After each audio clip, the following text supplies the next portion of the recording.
Okay, I'm back. I do not know what happened.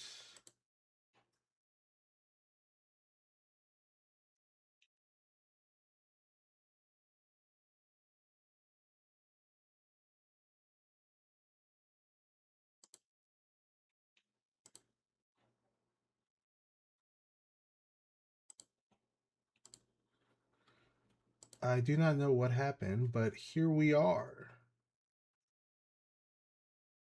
Here we are back.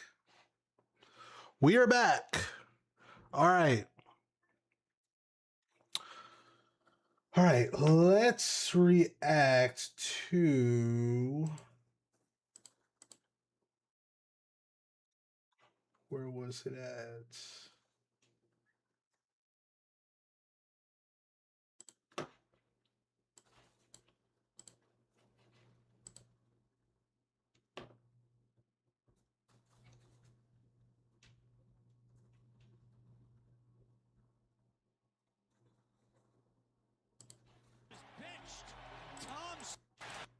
The Houston Texans. Okay, let's see. Give me 1 second, guys. Give me 1 second.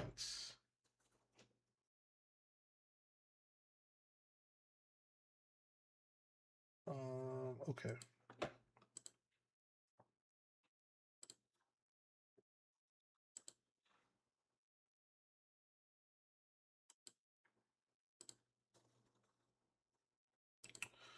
Okay.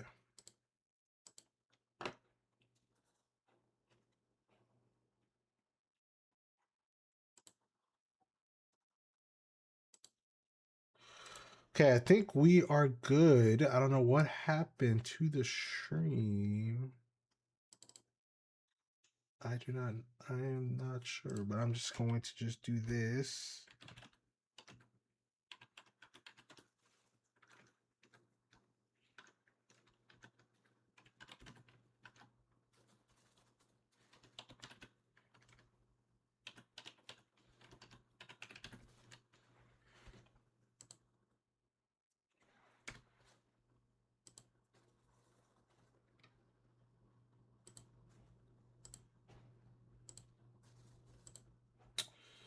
All right.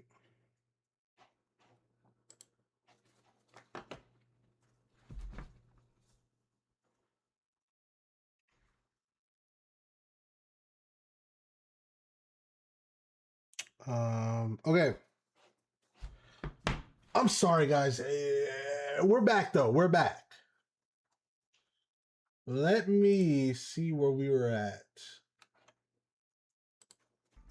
This ball club. Okay.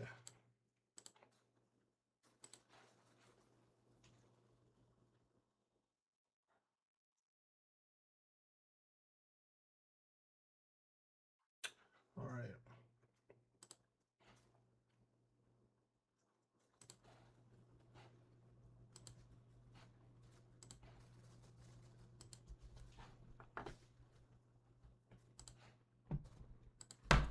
All right.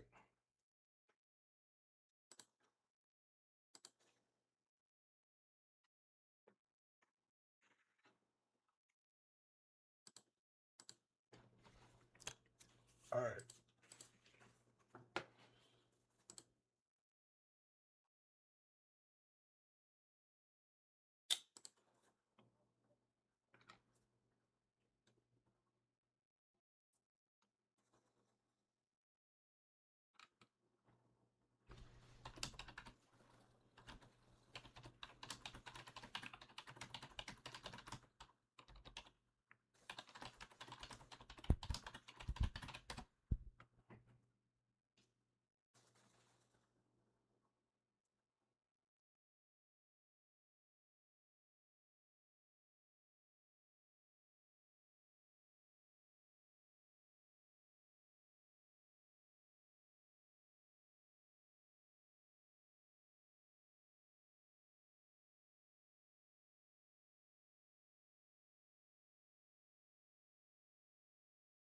All right.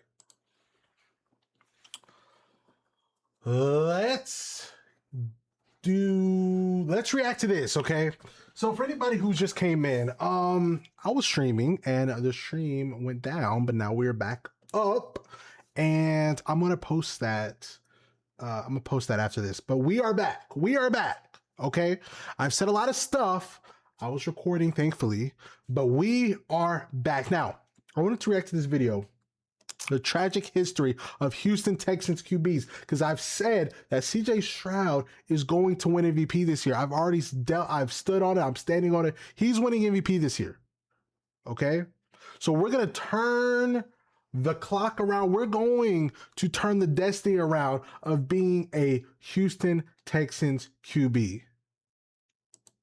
The Houston Texans. This ball club came into existence in 2002, making them the final expansion franchise in the NFL. For nearly 25 years, they have experienced a quarterback history that's truly been insane. Oh, it's been insane. Disaster and cut down from behind to passing up on Peyton Manning. He said that he actually wanted to come here and play for the Houston Texans. You had to bring that up again. I had to Hey, listen, you had to I do say it. what I say, man. To the allegations of Deshaun. Oh Watson, my God. They've gone.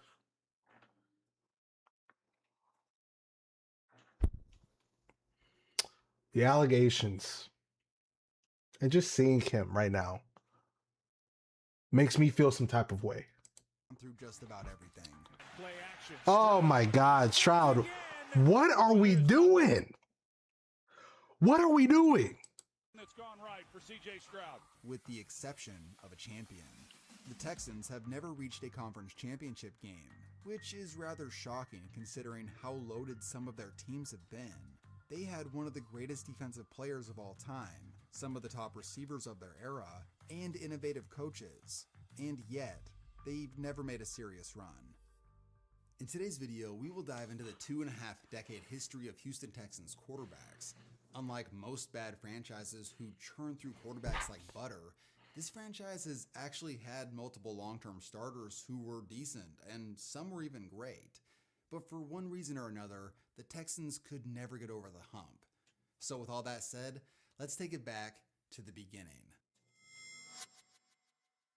In 1997, the city of Houston lost its beloved Oilers. They were the pro football team that had been a staple part of the city for decades. The franchise moved from Houston to Tennessee, eventually rebranding to the Titans. And the year that they changed their name...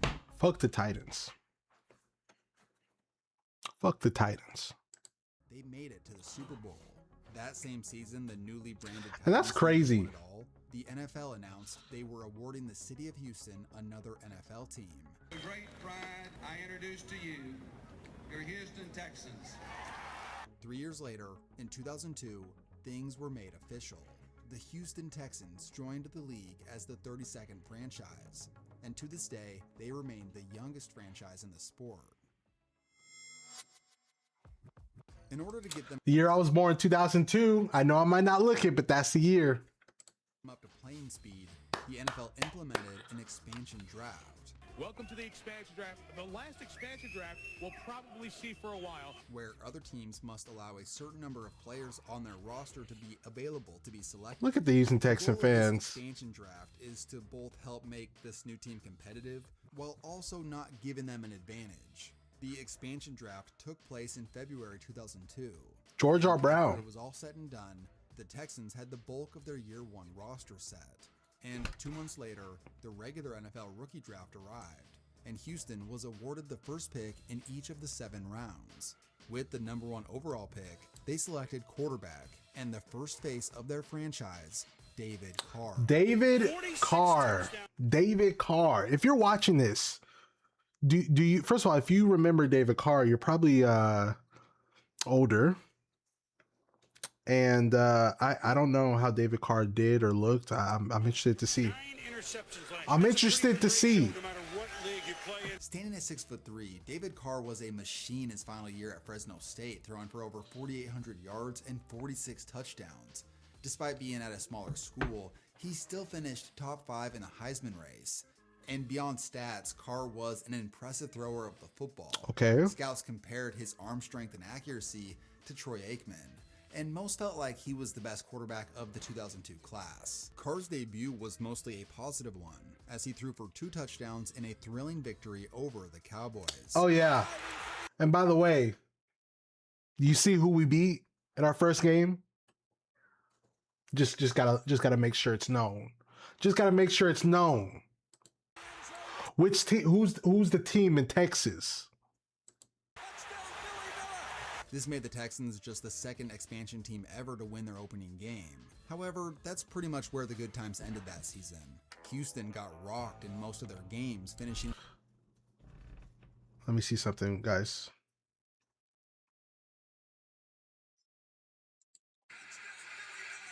This made the Texans just the second... All right. With just 4 wins. That's an expansion team ever to win their opening game. However, Wait.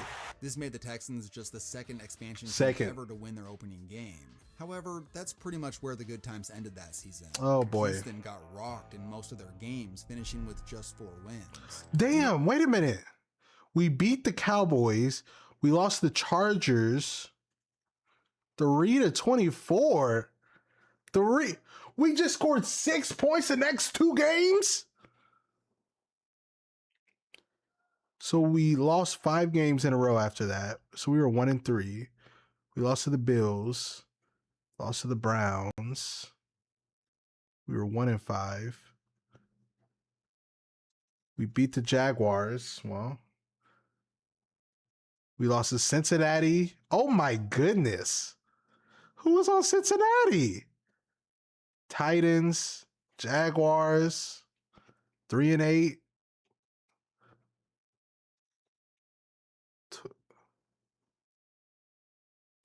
all fairness, this was Good pretty much how grief. things were expected to go. While Carr had a nice first game, his rookie year was absolutely brutal. The Oh. offensive line was horrific. Oh, and well. Carr ended up breaking the If you're Texan fans, you know something about that. all-time record for the most times being sacked in a single season, breaking a near 20-year record. We get to like halfway through that season. And first of all, I was like, I'm done playing football. This is dumb. Let's do something else. 76 sacks in a season is diabolical. It's nearly 5 a game. What's insane is the Damn. second most sacked quarterback in the NFL in 2002 was Drew Bledsoe, and he was still sacked 22 times less than Carr. And the 4th most sacked quarterbacks that season had less than half the sacks of Carr. Ron Jaworski was an old ESPN commentator. So the O-line was horrible. That's what I just heard. The O-line was terrible the first year. He was like, if you couldn't run, you'd have 100 sacks. He told me that before an ESPN game one night, and I was like, yeah, you're probably right.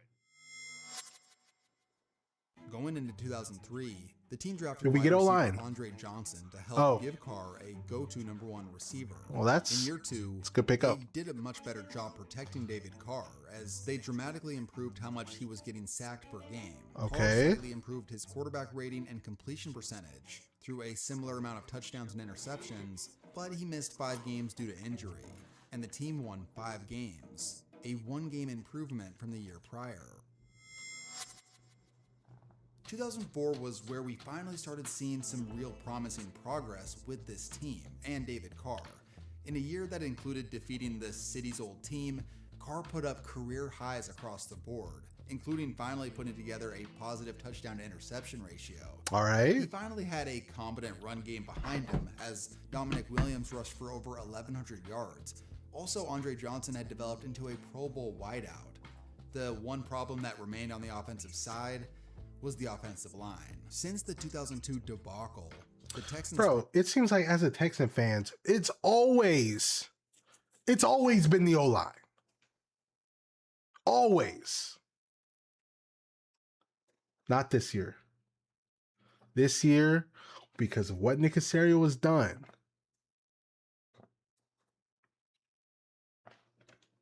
office had done very little to improve upon the offensive line. They focused most of their resources gathering defensive talent and skill players like Andre Johnson, which left them year after year with arguably the worst O-line in the game. Despite the team doing better in 2004, Carr was back to being sacked more than any other quarterback in the game. Even with this alarming offensive line, the team did win 7 games. Going into the future, it felt like the next natural progression was going to be competing for a playoff spot, but things did not go according to plan. 2005 was a nightmare. It was a season described as a combination of severe personnel mismanagement, a devastating plague of injuries, and David Carr having poor awareness. The O-line was already one of, Oh my if not the goodness. worst in the league entering the season. And Bro, later, so we just had a bad O-line just every year. Just every year at the beginning. 2002, 3, 4, 5. We just had just a horrible O-line. They just said, fuck it. We don't care about David Carr. Carr described the team as having to play, quote, musical chairs on the offensive line due to injuries. 2005 was just embarrassing. The team won just 2 games, and Carr was once again the most sacked quarterback in the NFL. In fact, he was sacked almost 20 more times than the second most. ESPN runs this commercial, okay, where they go, "What is your team?" They had gone with Julius Peppers. Wait a minute, what that comment say? Here we go. If they had gone with Julius Peppers, they wouldn't be talking about the number 1 pick getting sacked over and over. You know what? I think you're right about that. The line of scrimmage, put my hand in the center, and they take out the offensive line. I'm in a game. Carr brings the offense to the line. What is this? But what is this? We don't have a good O-line, so just fuck it completely. Don't even bring them out. Of course, they're probably in a formation, but why get in this formation? Let's see the play. What does your team need? The NFL Draft. CGI'd out the offensive line. I get back to the place Monday, and they're like, "Why would you film that?" I'm like, "Are you kidding me? Why would I film that? I don't even know what happened. I did not recognize the game that we were in." Every decision they made with the position group since they had become a team had blown up in their face. Their first expansion pick was Pro Bowl tackle Tony Baselli, who never played a snap for them due to going on IR and then retiring. Oh my God. What is going on? I mean, yeah, Julius Peppers would have been great. Then they continuously focused on building up other position groups and passing up on talent like Orlando Pace in one offseason. Pace said later that he was going to be a Texan in 2005, stating that the contract was pretty much done for a trade. Okay. But things fell through, and he continued his Hall of Fame career in St. Louis, making another Pro Bowl that season. 2006. Unimpressive in his 5th season as the team starter. Okay, so this dude has been saying he's been unimpressive for the last like 4 seasons.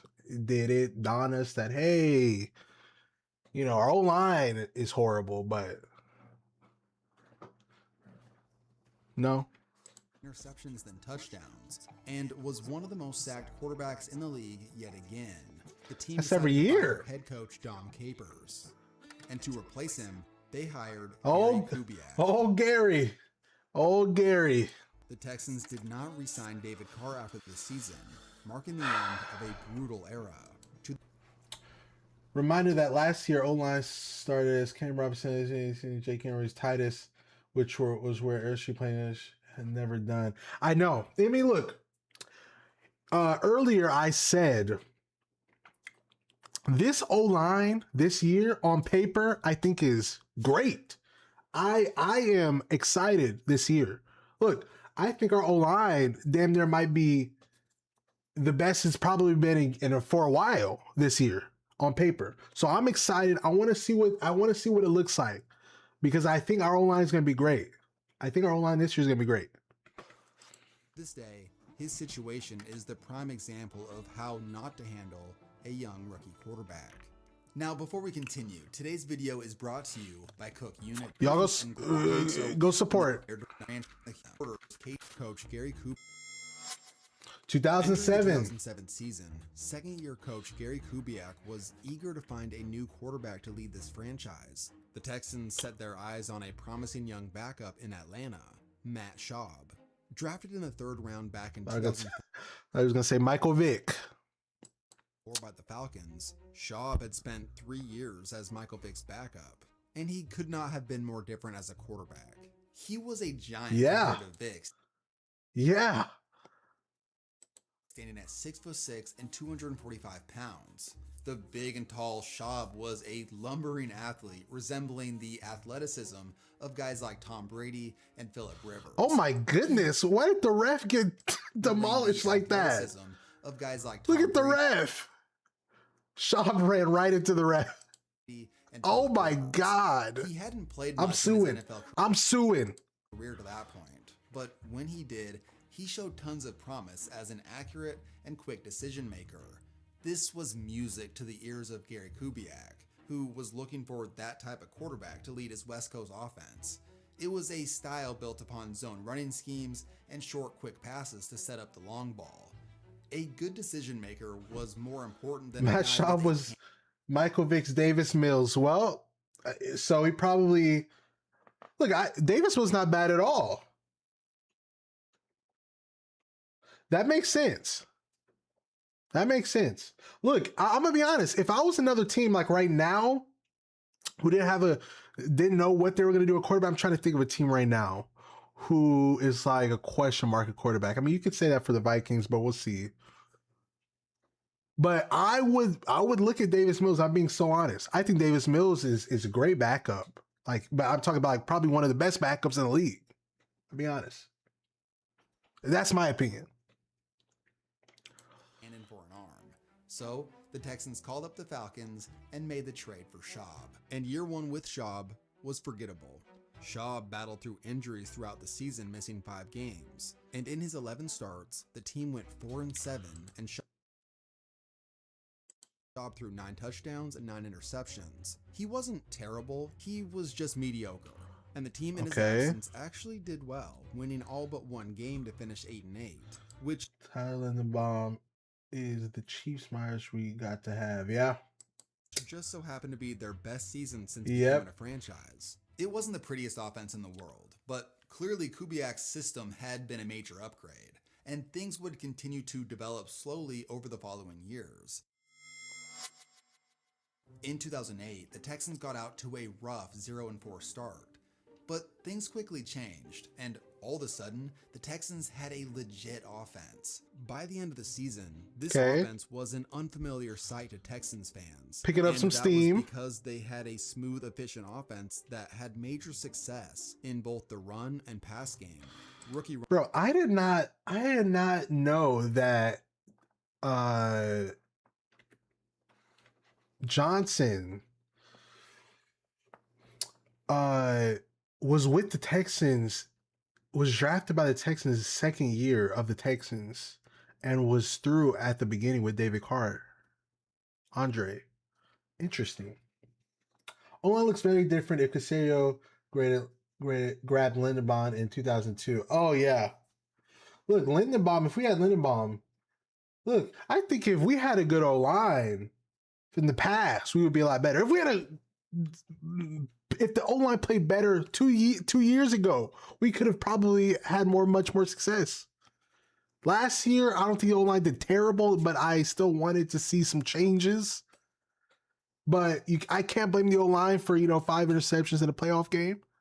But I think our O-line this year is the best it's been for a while. But it looks like the Texans have always had a bad O-line. An offense that had major success in both the run and pass game. Rookie running back Steve Slayton was a star in the run and pass game. Andre Johnson led the league in receptions and yards, and Matt Schaub finished top 10 in passer rating, doing an excellent job as a game manager. Unfortunately, he did miss 5 games again due to injury, but clearly he was showing his chemistry with Kubiak running the West Coast scheme, and in 2009, that chemistry took another step. Pressure coming, Schaub unloads and complete to Johnson. Oh my goodness, look at Andre. Schaub unloads and You saw complete to Johnson. Andre Johnson, touchdown. The 2009 Texans went on to win 9 games, just missing the playoffs. But for what felt like the patented Texans 9-7. First time in franchise history, they had a cutting-edge offense. In his 3rd year as the team's QB, Matt Schaub had gone from an average, injury-prone game manager to leading the league in completions, attempts, and yards, achieving his first career Pro Bowl. He led the league. In completions, attempts, and yards, achieving his first So they passed a lot, pass heavy. career Interesting. Pro Bowl. Interesting. Once again, Andre Johnson led the league in yards as arguably When was Arian Foster? This is look. I need to learn more. I need to learn more. the best receiver in the NFL. This season truly showcased how well the West Coast system could work when it begins to develop. Even with a complete lack of a run game, the passing game worked so efficiently that they made up for it. Seemed like they barely ran. It was just too bad that the defense wasn't very good. And unfortunately, the defense was an even bigger liability in 2010. The offense was more well-rounded in 2010, with the story of the team being breakout star Arian Foster, who went on to lead the NFL in rushing yards and touchdowns. There we go. This was a year that really proved the genius of Kubiak's offense. He had showcased the top passing game in 2009 with Matt Schaub, and then in 2010 he had the best run game led by an undrafted tailback. For Schaub, his numbers took a slight decrease, but they were very similar to 2009. By this point, he was 24 touchdowns, 12 interceptions. clearly established as a top 10 to 15-ish quarterback that was clearly good enough to be a reliable starter. Houston just needed a better defense if they wanted to be contenders, which is exactly what happened in 2011. Oh yeah. Oh yeah.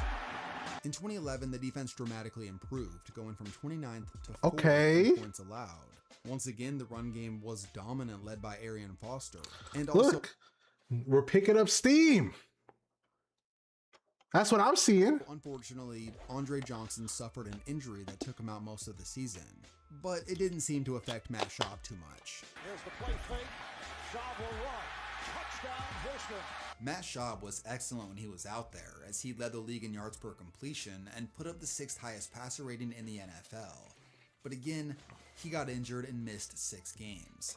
Bro, Despite injury this, prone. Backups TJ Yates and Matt Leinart did just enough to help get the Texans to a 10-6 record to reach their first ever playoff appearance. And with TJ Yates starting that wildcard game, JJ Watt and Arian Foster stole the show. The Texans went on to crush the Bengals. Look at young JJ. Wow, look at young JJ right there. Which ended up being a special moment for the city of Houston to experience their first playoff victory of the Texans era. The following week, they ended up losing in a close game to the Ravens. And it was a day that saw TJ Yates throw 3 picks and put up a 28.7 passer rating. For Texans fans, I'm sure they couldn't help but think that they would have won that day with Matt Schaub. How different would that playoff run have been if Matt Schaub was healthy? I think that was our year to possibly win. Damn. Everyone was healthy. Man, we was a hell of a football team, man. Damn. The 2012 offseason had a massive storyline in regards to a quarterback that had become available, Peyton Manning. After spending 14 years with the Colts, winning 4 MVPs and a Super Bowl in that span, Manning's neck injury led him to missing the 2011 season due to surgery, and it potentially meant that his career was going to come to a close. The uncertainty of his future led the Colts to going in a different direction, making Manning a free agent. This was something that was unthinkable just a couple years prior. Manning still felt like he was going to be able to play, and there were plenty of teams that were willing to take a risk on him. Interestingly enough, did we Manning's try to first get Peyton choice, Manning? as some speculate, was the Houston Texans due to Gary Kubiak's offense with some serious weapons on the offensive side. Really? And a strong defense. But Houston never really considered it. They felt like it was wrong to abandon Matt Schaub, who had been good for them. And the reality of their salary situation meant that they would have to get rid of a few good players. Owner Bob McNair did not want to do that, so they told Manning that they weren't interested, and he eventually became a Denver Bronco. In 2012, Schaub and won a Super Bowl with Gary Kubiak. returned to be the starter. Also, the Texans decided to double down on Schaub by giving him a contract extension worth up to $62 We gave him $62 million with 24 guaranteed. million. And to put it lightly, the Texans dominated. Well, there you go. By the end of week 13, Houston was the top dog in the Oh my AFC with God. We were 5-0. 11-1 record. This was tied for the best in the NFL, and with a We were 2-game 11-1. first place lead in the conference, it looked like Houston could be the favorite to reach the Super Bowl from the AFC. What Schaub had happened? continued to do what he had done since joining the team.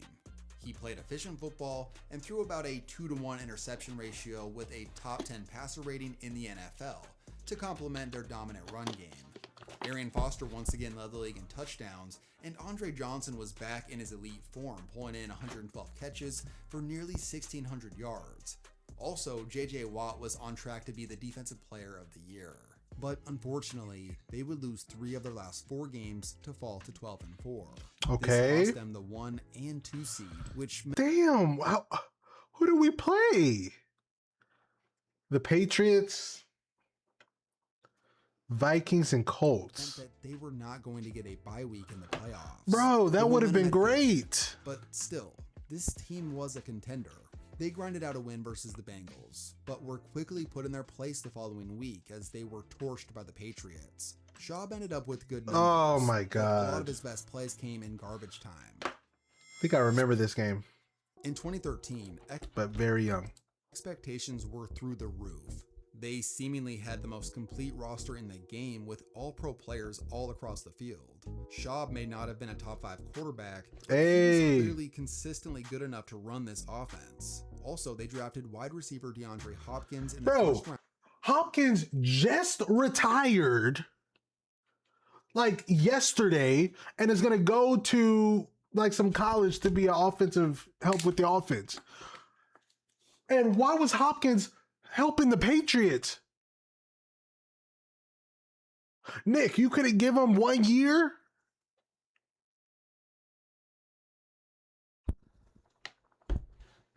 They play away games against the Ravens, Patriots, Chiefs, friends every time. You know what? You are so right. You are so right. We are either playing the Ravens, Patriots, or Chiefs away in the divisional. We lost to the Patriots last year. The year before it was the Chiefs. The year before it was the Ravens. You look back in the history of the Texans, it's those 3 franchises. We need to get home field advantage this year. And I don't know if we're going to be able to get the first seed. If CJ plays good, we could potentially. But if we can get the second seed, that might not be bad. We need to play at home. To give Schaub another weapon. Early in the But yeah, Hopkins. We couldn't give Hopkins 1 more year. Just give him a LeBron contract. 2013, the Texans jumped out to a 2-0 start as many expected, but then disaster struck. Oh no. Oh no. I thought he was going to get hurt. In surreal fashion, Matt Schaub threw a pick 6 in 4 consecutive games to set an NFL record.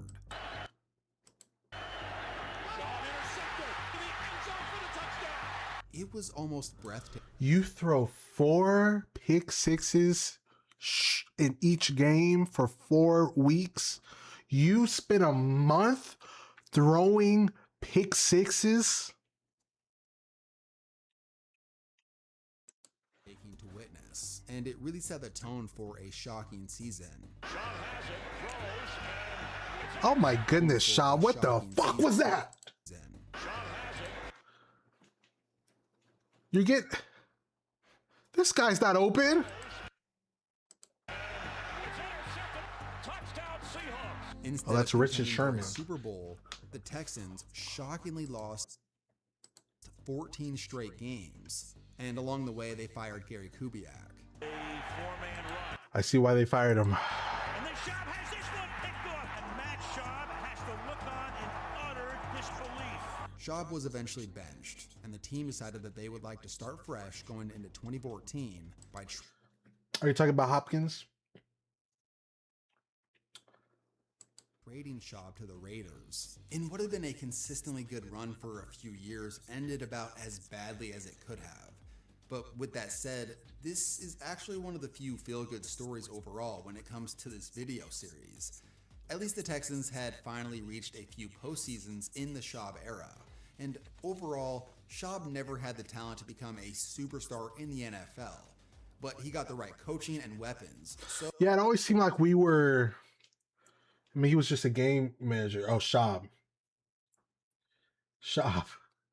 Oh, you're talking about the pick sixes. Yeah. Yeah. Like, how do you do that? 4 pick sixes.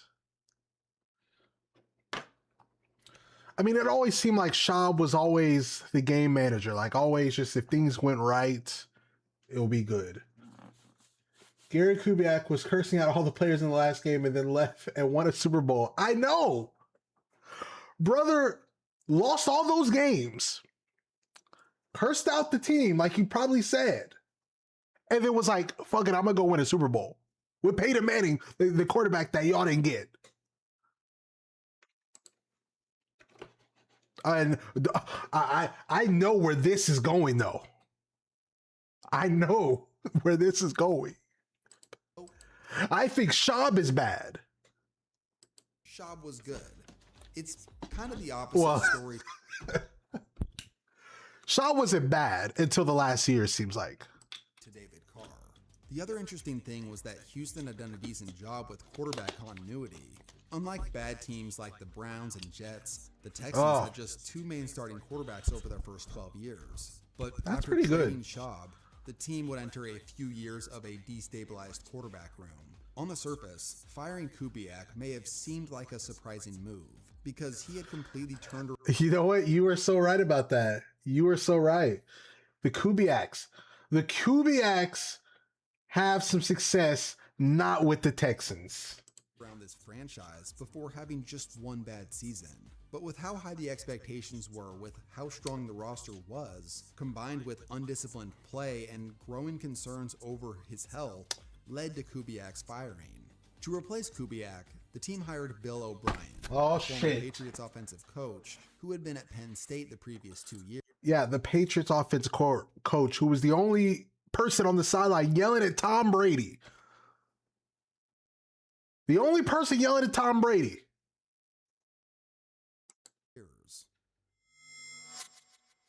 Going into 2014, the Texans were expected to bounce back and be a reasonably competitive team. Hey, you know your O-lineman. You know your O-lineman. Contender or even playoff contender, but at least better than 2013. After all, the roster was still stacked on both sides of the ball. There was just one major problem. Who was going to be this team's quarterback? Well, like I said, they got rid of Schaub and they also got rid of backups TJ Yates and Case Keenum. Oh Bill boy. O'Brien built an entirely new quarterback room, signing veteran journeyman Ryan Fitzpatrick. He also drafted Tom Savage in the 4th round, and they acquired Ryan Mallett from the Patriots by sending them a 7th round pick. Oh. O'Brien had coached Mallett when he was in New England a few years back, so that move made sense. 2014 was quite a surprise. The defense led by J.J. Watt returned to its elite form as he won Defensive Player of the Year in an absolutely dominant season. Running back Arian Foster once again did his thing, rushing for over 1,200 yards and nearly 5 yards a clip. And the two-headed monster of Andre Johnson and DeAndre Hopkins topped over 2,000 receiving yards combined. The most unstable part of this team was that year's quarterbacks. Ryan Fitzpatrick started out the year as the starter, and the team grinded out a 4-5 record with him under center. He had some good but not spectacular numbers, somewhat similar to a typical Matt Schaub season. However, O'Brien grew incredibly. Ryan Fitzpatrick was like on 20 teams in like 11 seasons. It's kind of crazy. Frustrated with Fitzpatrick's limitations and decided to bench him for his former New England backup, Ryan Mallett. Things ended badly for Mallett as he tore his pec in his 2nd game. This forced Ryan Fitzpatrick back into the lineup. And a new look Fitzpatrick after shaving his long beard he had prior to his bench. Looks like Matt Damon in The Odyssey. played like a man. That's what he looks like. Throwing a franchise record 6 touchdowns in his first game back. It had become known as the legendary revenge game. Sadly, he broke his leg just 2 weeks later. Oh my goodness. Are we cursed? We're the Texans cursed. Are we still cursed? And for Fitzpatrick, backup Tom Savage injured his knee on the final drive. With a 7-7 record, who was the quarterback? Texans were still trying to make the playoffs, and they were forced to find an emergency quarterback. Who? Case Keenum had been cut after his infamous 0-8 Case run with Keenum. the team back in 2013. He had spent the 2014 season on the Rams practice squad until he got a surprise call. Then he signed immediately with the Texans to finish out their 2014 season. With the season on the line and very little time to prepare, he did just enough to help the team win both games to finish out the year 9-7. They didn't make the playoffs, but it was an awesome feel-good story 9-7. and Bill O'Brien's first year in charge. 2015. Texans entered 2015 with some decent expectations. The roster was stacked, especially defensively, but Andre Johnson was released after requesting to be traded or cut. And the quarterback room was still not. Why did Andre request to be traded or cut?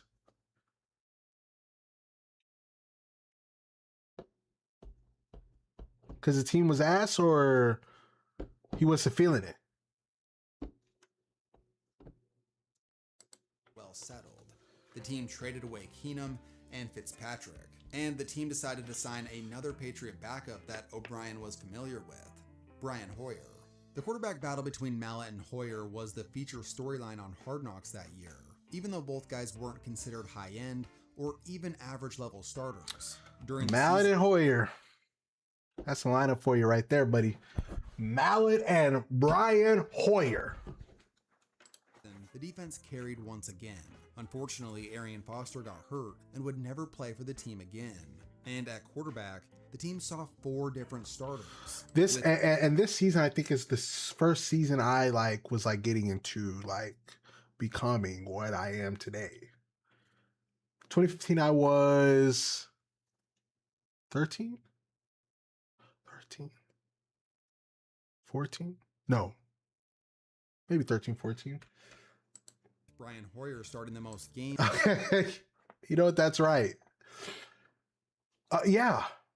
It seems like a lot of our players after this season or after Andre, a lot of the players are like, yeah, I think I'm going to dip. And playing the best overall. He played at roughly a league average level, and the Texans managed to sneak into the wild card with a 3-game win streak to end the season at 9-7. However, their 9-7. Hey, that's Texans special right there. 0 wild card loss versus the Chiefs. I watched this game live. I watched this whole debacle. I watched this whole disaster live. Now, mind you, I've seen a couple Texan disasters in the playoffs in my fair time, but this was the first one. This was the first one.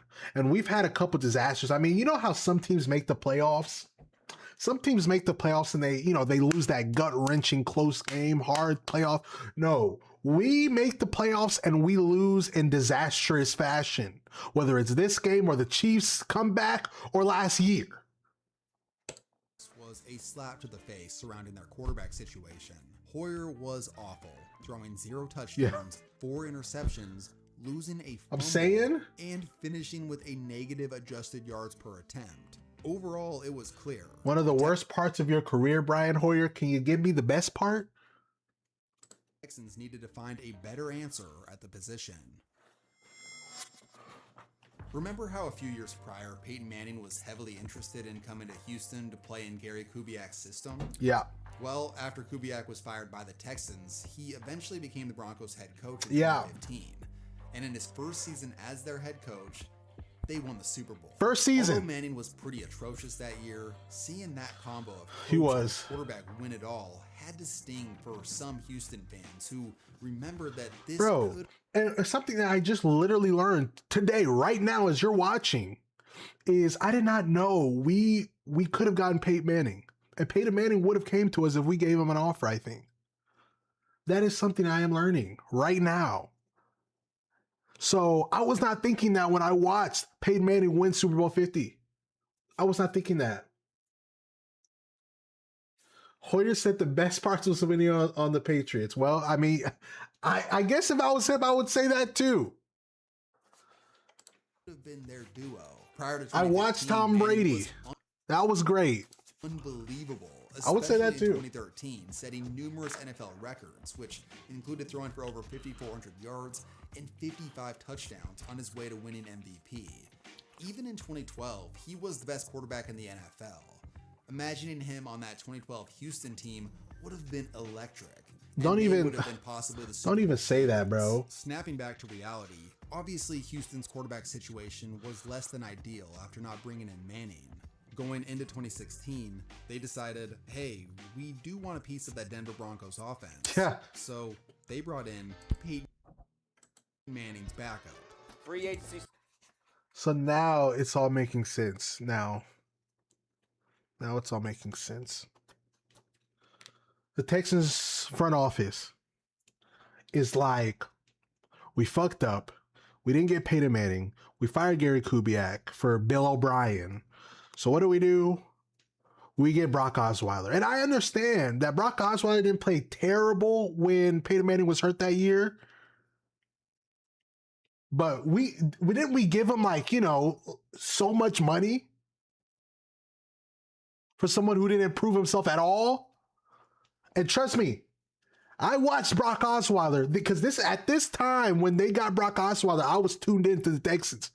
My first, like, I was understanding what's going on with the Texans, and I am well aware about Brock Osweiler. I know they're about to get into it, but I know about this shit now.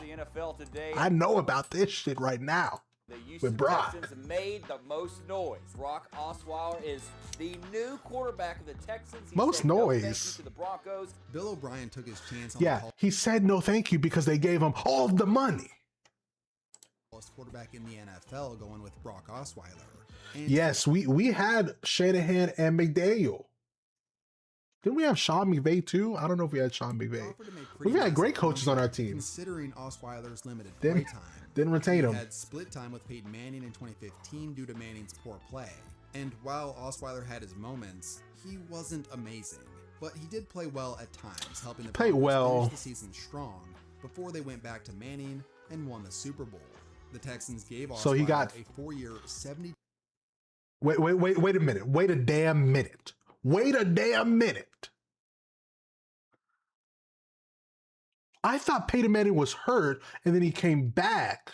So that's why Brock Osweiler went back to second. But if they chose to pay Peyton Manning as a starter, that means Osweiler got benched? And they gave a bencher $72 million? You give the $72 million contract to the person that got benched?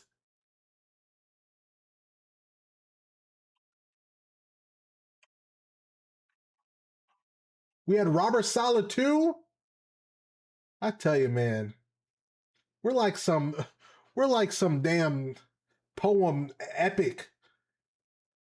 We're like some fairy tale thing where it's just the end of a joke. $1 million deal, which was considered quite a gamble.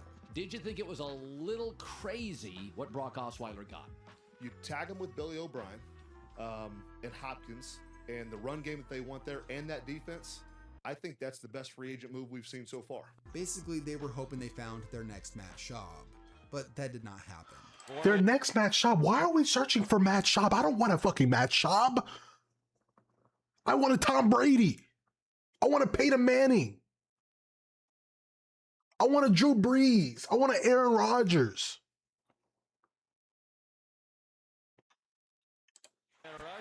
Oh, fuck. Rolling on the field is a fumble.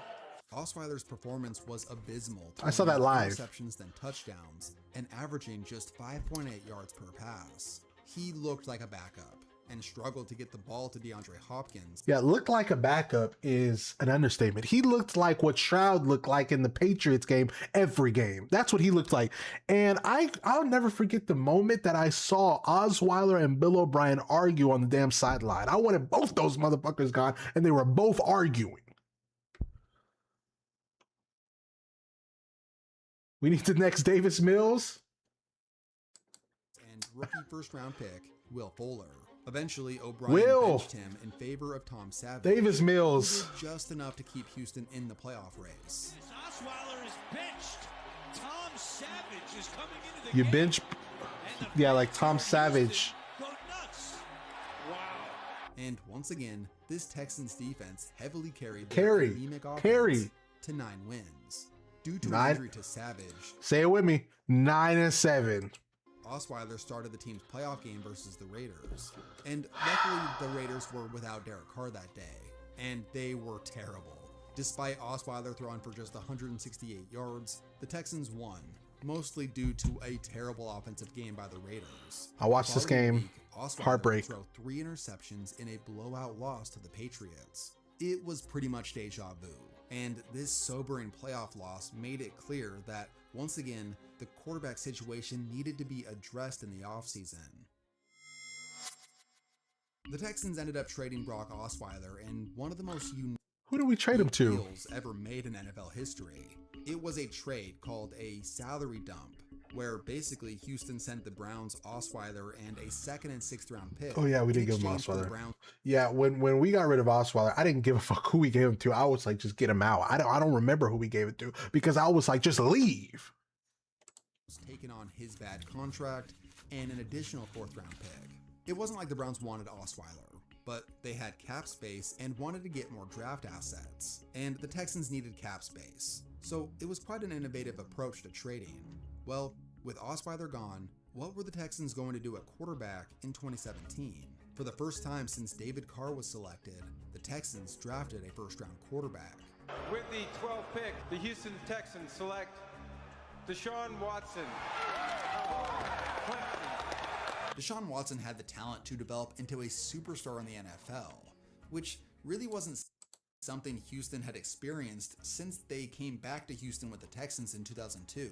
Sure, Schaub had some great seasons, but talent-wise, he was never more than average. And the other quarterbacks that the Texans trotted out there weren't some elite talent or anything.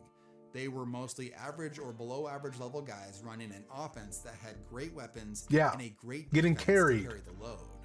Well, Deshaun Watson changed that. Oh my God.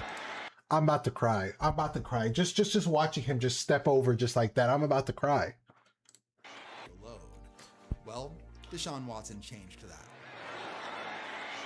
Watson throwing deep downfield, and it is caught. Will Fuller. For the span of little over a month, Watson went on a furious streak of dominance. This included a 4-touchdown performance in a 57-14 blowout over Tennessee, followed up by a 5-touchdown, 0-interception game versus Kansas City.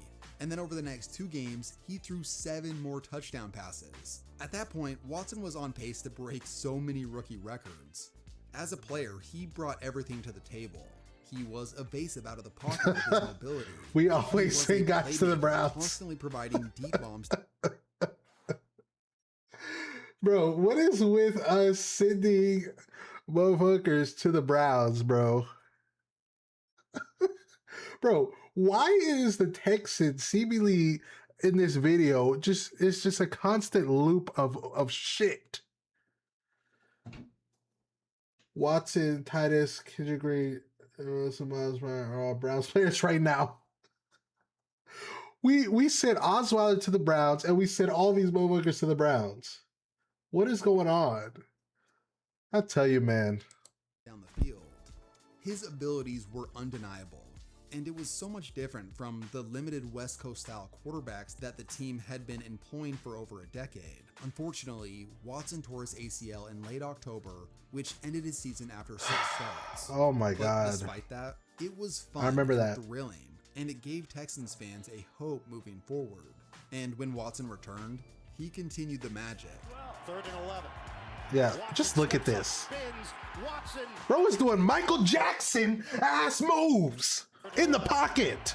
Watson steps up, spins. Watson somehow upright. Watson tosses downfield. Watson would go on to throw for over 4,000 yards. And Did y'all see that? Did you see that? An additional 500 yards with 31 touchdowns in a Pro Bowl season the following year. The Texans went 11-5 and ended up losing in the wild card. It wasn't a Who did we great lose game to? for Watson that day. But Oh, the instead Colts. of what people felt with Osweiler, Hoyer, and Yeah, others, what the hell was Watson's that? talent What the hell was losing to the Colts right there, man? Ugh. superseded those worries. It felt like he could become a top 5 quarterback in the near future. Yes. And over the next 2 seasons, that's pretty much what happened. In 2019, Houston's defense performed about as bad as they had since the 2013 debacle. And yet, mostly because of Watson, the team won 10 games. Watson produced 5 game-winning drives. Our defense was regularly bad? showcasing his clutchness.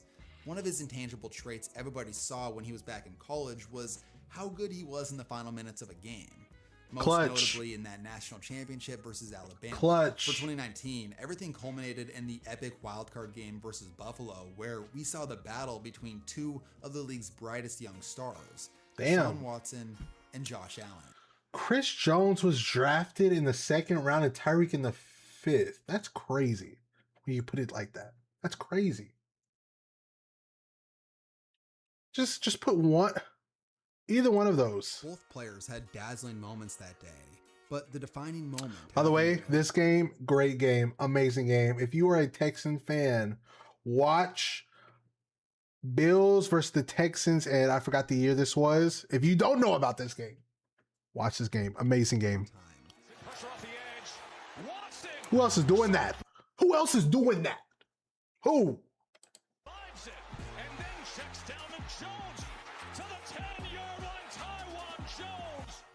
This is truly the high point of the Deshaun Watson era in Houston. Most people at that time saw... I agree. Great drafts do win championships. And look, I think Nick Caserio knows how to draft really well. I do. I think Nick Caserio knows how to draft. I think you have to think that the Texans, we were in a rebuild right before we drafted CJ, and I was in the assumption that we were going to be in a rebuild for a while. We flipped around just like that, like immediately, right? And a great draft, and we've drafted great players, especially in the late round, ever since Nick Caserio got in. Great drafts do win championships. I absolutely agree. Watson is a top 5 quarterback, and how could you not? He was electric, clutch, a playmaker in and out of the pocket. And he completely revived Houston's offense since the day he stepped into the building. Oh my God. The following week, Watson and the Texans got their shot to take on Patrick Mahomes and the Chiefs. And early on, Watson and the Texans looked like they were going to completely blow them out. Yeah. Motherfuckers were literally... This was the divisional round. We would have played the Titans. We would have beat the Titans the next week. I was looking... I'm not gonna lie. Looking at this score, I was looking at the bowl already. We would have beat the Titans. We would have beat Tannehill. Okay. I was looking at the bowl, looking at this. Now I have to think, is this worse or the loss we just had in January worse? Cheryl spent second, first. You know, when you put it like that, that is true. Because none of those players are on our team. It's hard, man. Tyler Linderbaum, Devin A. Chain, Patrick. Oh, man. You were right. That's nasty. Imagine we had A. Chain. Obviously, Linderbaum.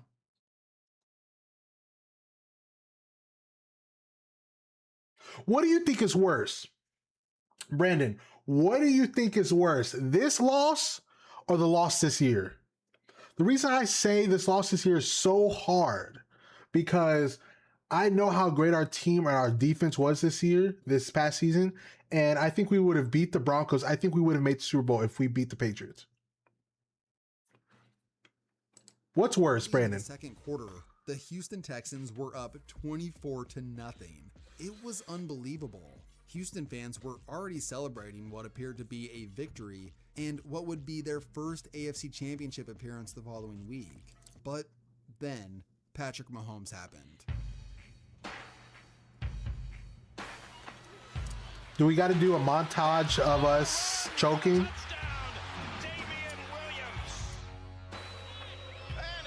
Oh, you idiots.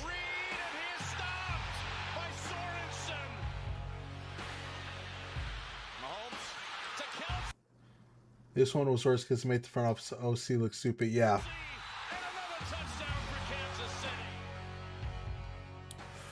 Unbelievably, the tide completely shifted, and after falling behind 24-0, the Chiefs blew out the Texans 51-31.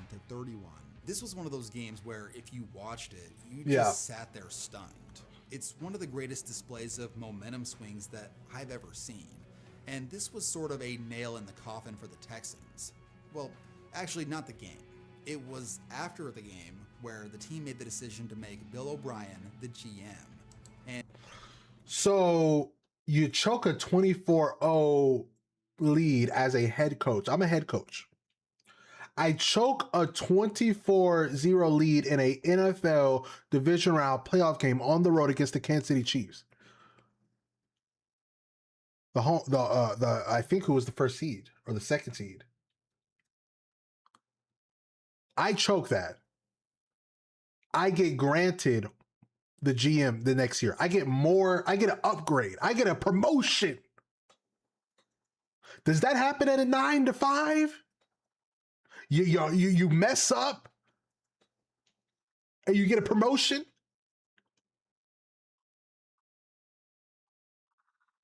Bad choices, no run game, and forced CJ to throw in freezing rain. Decisions he made led Houston. Oh man, I can't even think about it. I can't even think about it. DeAndre Hopkins is part of that deal. Bro, I need... Yeah, you just said it. DeAndre Hopkins, the new Arizona Cardinals receiver. In a shocking move, the Texans traded their all-pro receiver DeAndre Hopkins, a player who had such great chemistry with Deshaun Watson. You know, we have been just an up and down fucking cluster, huh?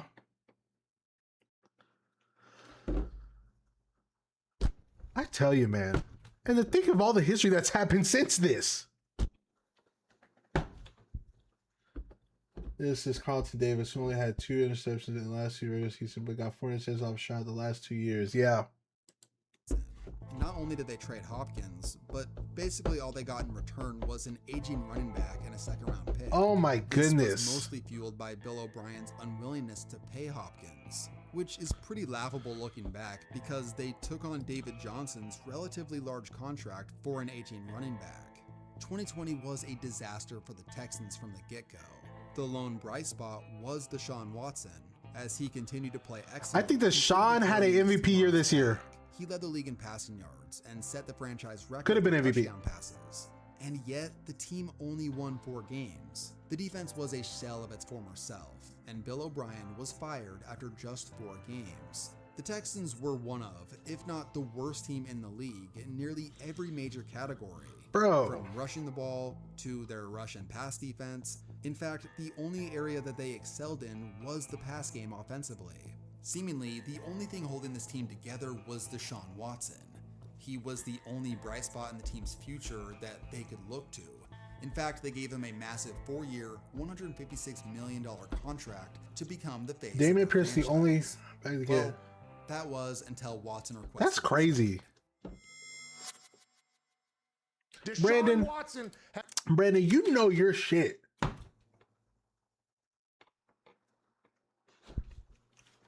has officially said, I want out of town. After they hired David Culley as their head coach. As soon as that happened this morning, Deshaun Watson woke up and said, all right, officially get me the f*** out of here. From broken promises on leadership hires to seeing the front How long have you been watching the Texans, Brandon?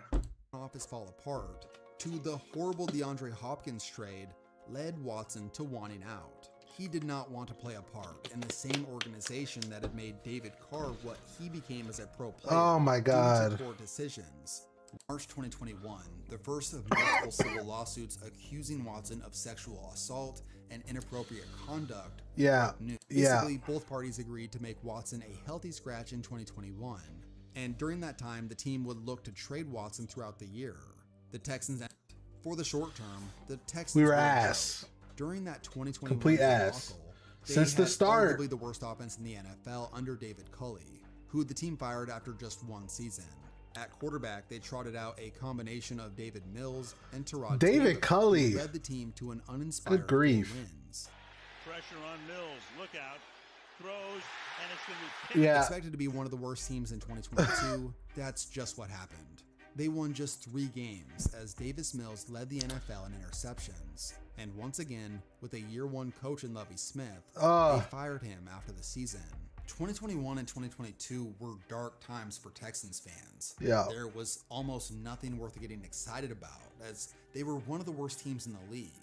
They had zero continuity, and quarterback Davis Mills had moments, but was mostly mediocre.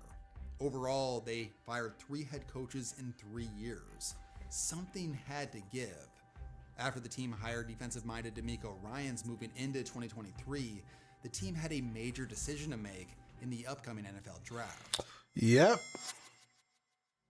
Because the Texans won their final regular season game in 2022, it cost them the #1 overall. Which, by the way, was hilarious. The fact that David Culley just said, F everybody, we're not getting the first overall pick.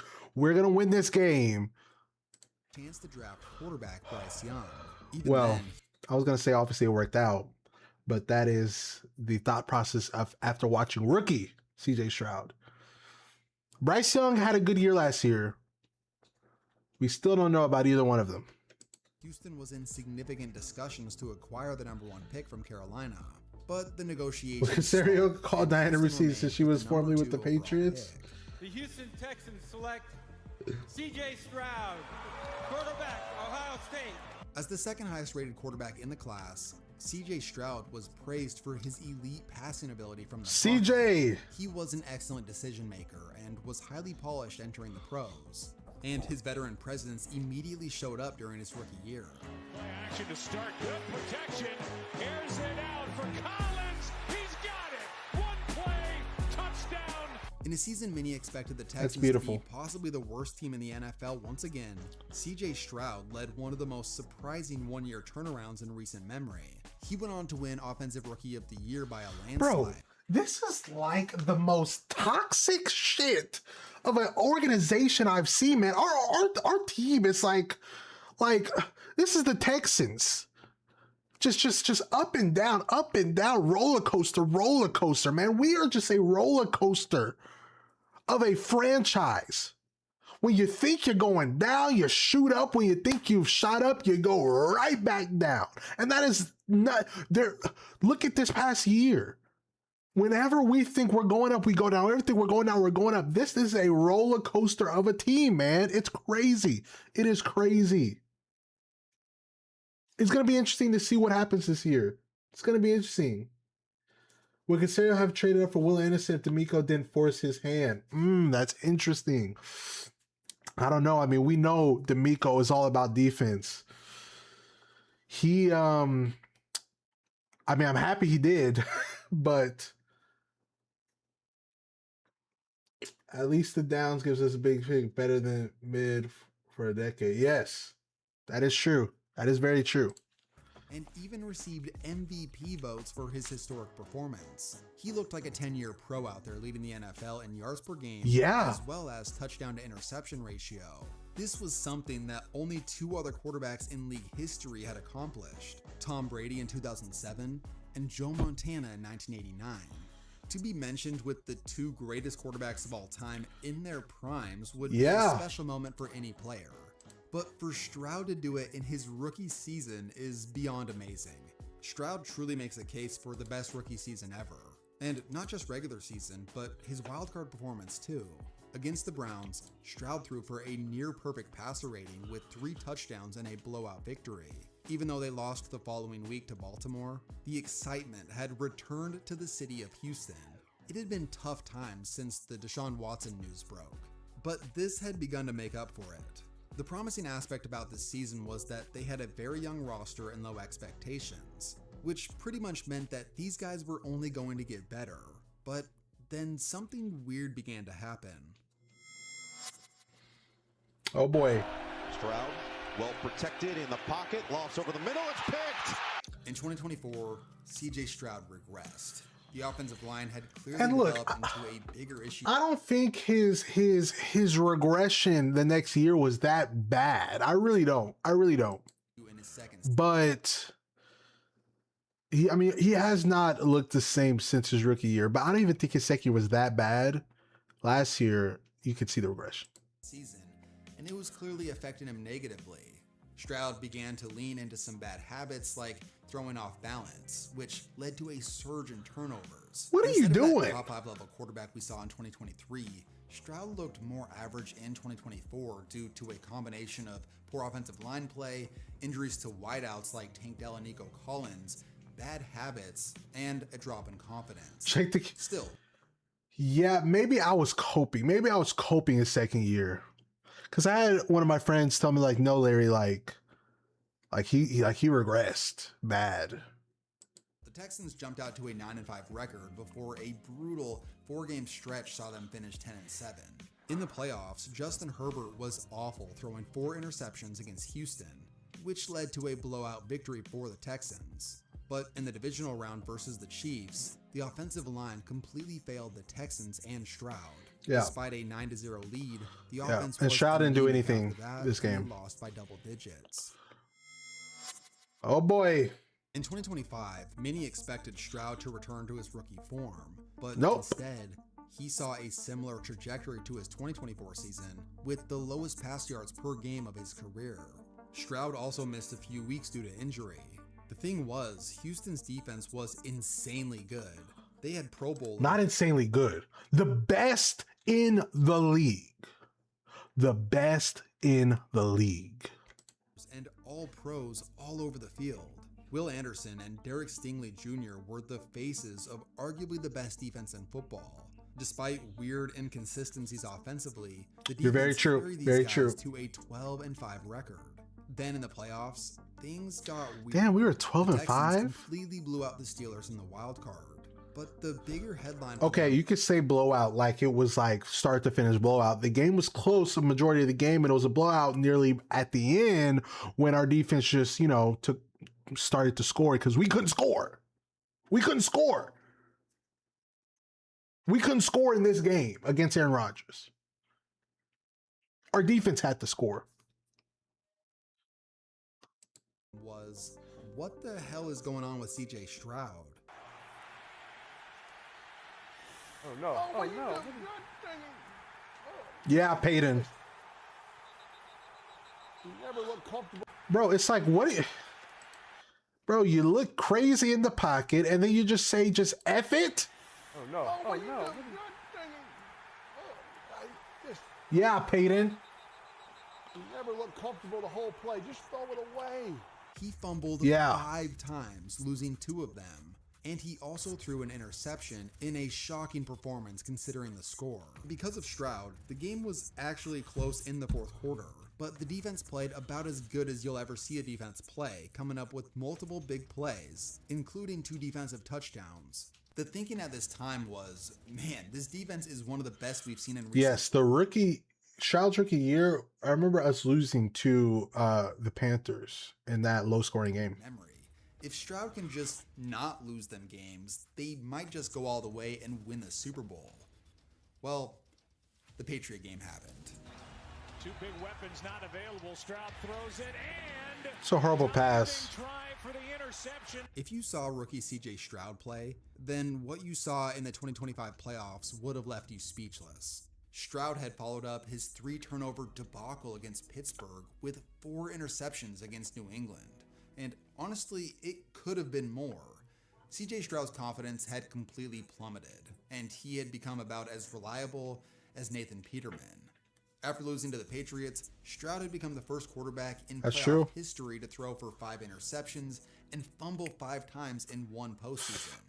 And he pulled it off in just 2 games. I know the whole thing falls on CJ's shoulders.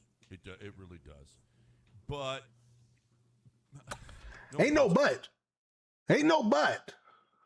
about it. I feel bad for the guy, if you want to know the truth. All he had to do was play average or even below average, but to have your worst game ever in that situation, it just can't get worse. I feel bad for him because this whole city is anti-CJ right now. By the end of the season, the conversation had come full circle. At first, CJ Stroud looked like an all-pro face of the franchise for the next 10 to 15 years. 2 years later, the question was more so, how long is the Texans going to allow him to be their starter? At one point, there were discussions about him getting a huge contract, but with how poorly he's played, drop that. How could you pay him a big contract? It's really risky. As of now, the Texans are playing a waiting game, opting to let him play out his 4th year, then deciding what to do next. The story closely resembles one that the original Texans fans are painfully aware of. Because the offensive line issues have been a major talking point for 2 years, this does feel somewhat similar to David Carr. The key difference is that we have seen Stroud prove himself to be a top 10 and even maybe top 5 quarterback when he was a rookie. So for him to fall off as bad as he has, you can argue that this situation is worse. So who is to blame?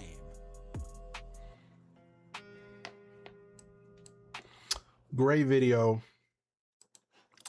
man. You know, I really want to know what this is gonna look like, man. I need to know.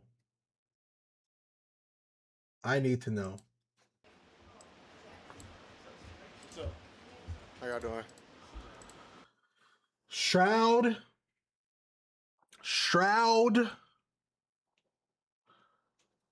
had the 11th highest QBR last year, even with no run game and bad supporting cast. Stroud obviously has to be better. And the thing is, if Stroud is just decent, our team becomes a problem, a very big problem. If he's just decent, if he just doesn't even turn over the ball, man, just don't turn over the ball. We got something. We got something if you don't just turn over the ball, bruh. We're going to see.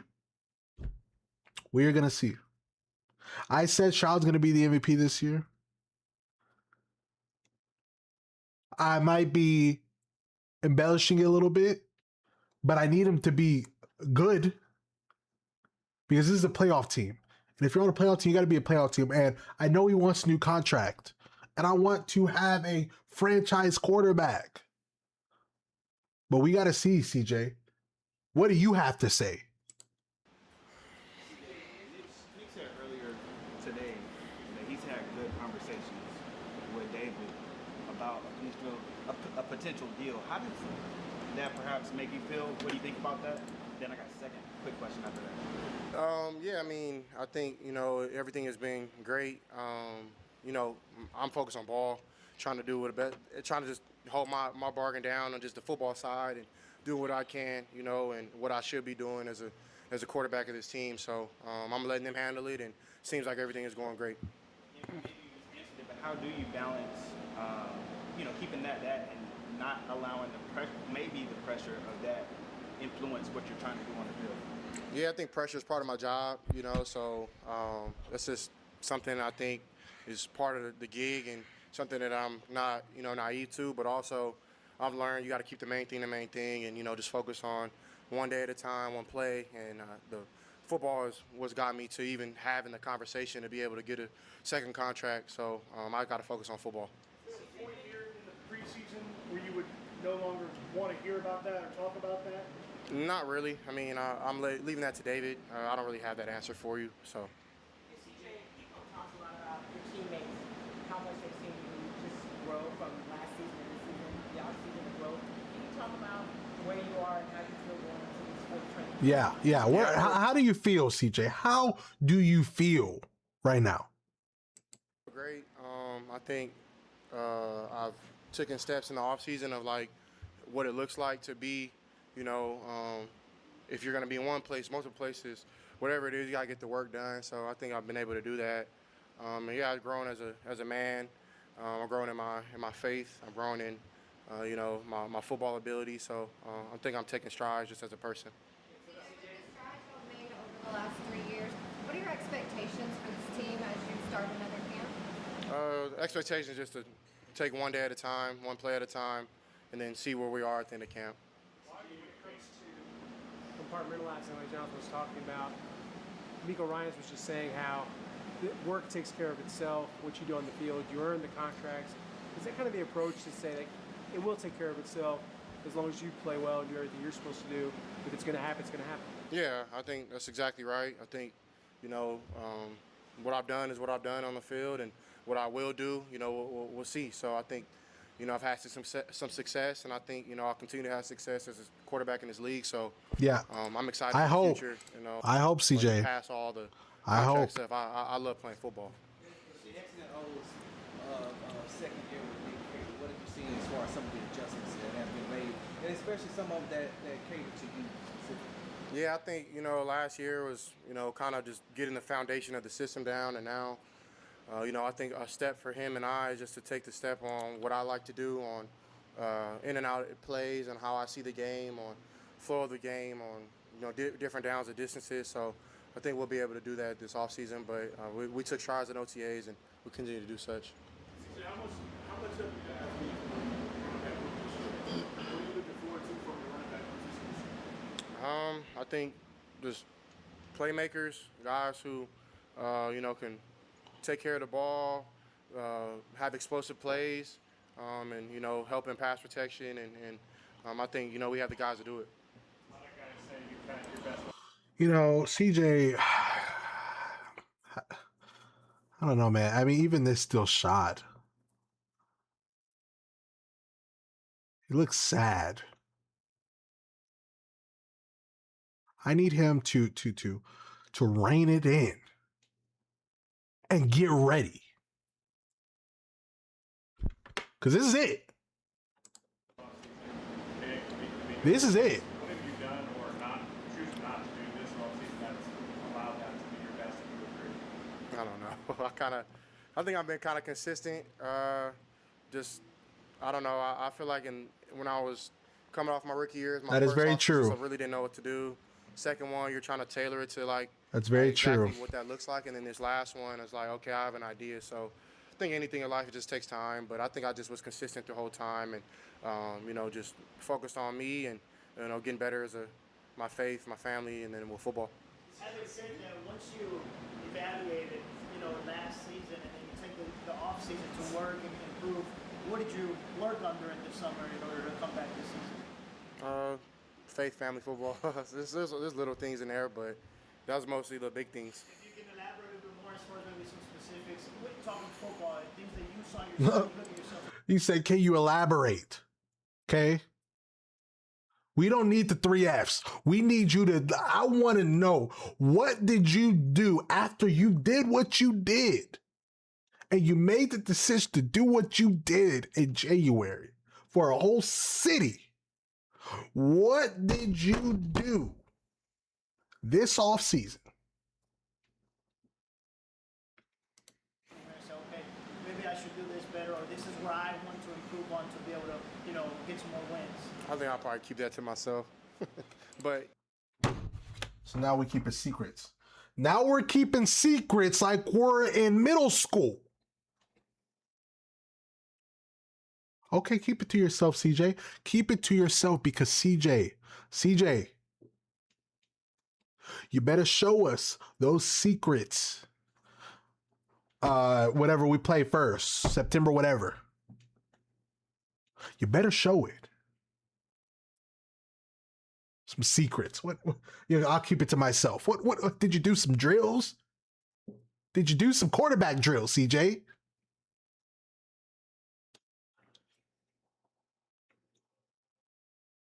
Tua's was great for 3 years too. I don't want to tell other franchises what he fixed before facing them. Oh, you know, that's a good point. That's a good point. There's a bunch of things that I worked on, pocket movement, a bunch of different things like that. Pocket movement. Now, particularly when you come into the line of scrimmage, your pre-snap reads, and how do you think you're seeing it now? Is it sort of like doing this, or has your hours sort of focused and tightened up that you can anticipate some things more now? Yeah, I think I've always kind of been talented in that area, so I don't think I really had an issue in that. But I think I can grow always. So, I mean, I see myself getting better at it and just, getting the guys lined up and in the right position to make plays.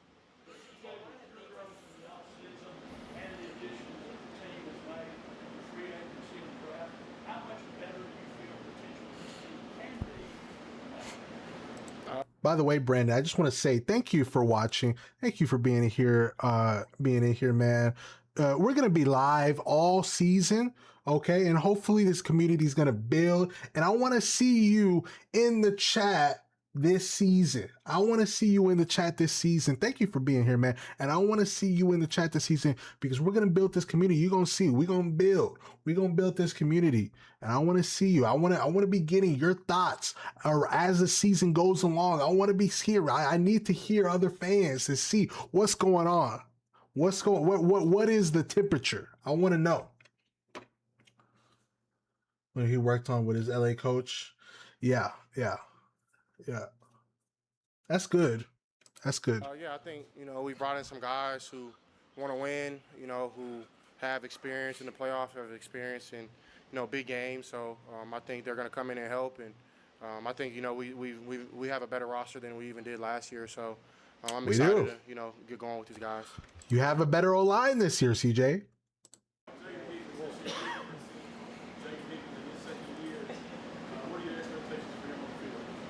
I expect him to, be a dominant force, a guy who can, make plays first, second, and third levels. And I think, he's gotten better. I think he's learning and he's listening more and wanting to, take steps on where he can grow past just, the things that he's already good at.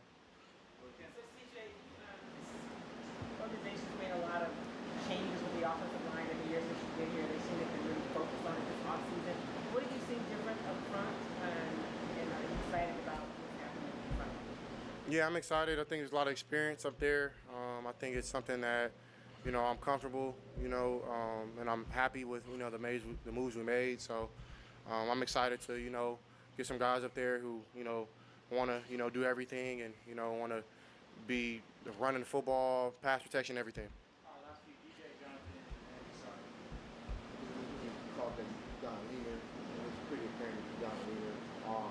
How do you think that's going to overall help your overall game, just being leaner and strategy? Yeah, I think just quickness, maybe running the ball, getting out the pocket, extending plays. How have you been able to grow a relationship with David Montgomery, and what has that relationship been like? Yeah, it's been great. He's a great guy, somebody who's played a lot of meaningful ball. David's a great pickup, man. Who wants to do everything that we ask him to do. So got to spend a lot of time with him this offseason. And, funny dude, great guy, great locker room guy. So excited to get rolling with him. This is your first offseason without Stroud. What was it like, the process Who? of having to say goodbye, and how confident are you in Jerry pulling that away? Yeah, it was tough. I'm guessing you're talking about a coach. In my life since I was 16, and then it was in my career since I started in the NFL. So very talented, very talented coach. Somebody who's played the game, who sees it well, who really helped me, did a great job. And, I think, he's going to do amazing things in his career. I see him being a top offensive coordinator in this league one day, and, God willing, a great head coach, because he has that type of mindset and just his ability to see the field and the game and, help the quarterback. But then, yeah, Jerry's come in, he's more of a system guy, somebody who is, been in the system a long time, who's really helped me in that area. And, I think he's been great. Somebody who communicates very well and has done a great job, trying to figure out who I am as a person and then who I am on the field. Nick told us this morning that we won't get a chance to see Tank early on as far as practicing on the field. As one of his closest friends, what have you seen from him as far as his Tank coming back, what he's been doing in the offseason to be able to get himself prepared to come back into training? Yeah, he's done a great job. He's close to, returning, and it looks great. I think he's, just getting some of those kinks out, some of those little details that he wants to feel a little better in. But I think he looks amazing. And I'm just excited for him to, to get the peace of mind that he can go play again and be 100% while he's doing it. All right, Oh man, CJ. Come on, CJ. We're gonna need you, man. We are gonna need you to do what you were drafted to do, CJ. We are gonna need it, man. All right.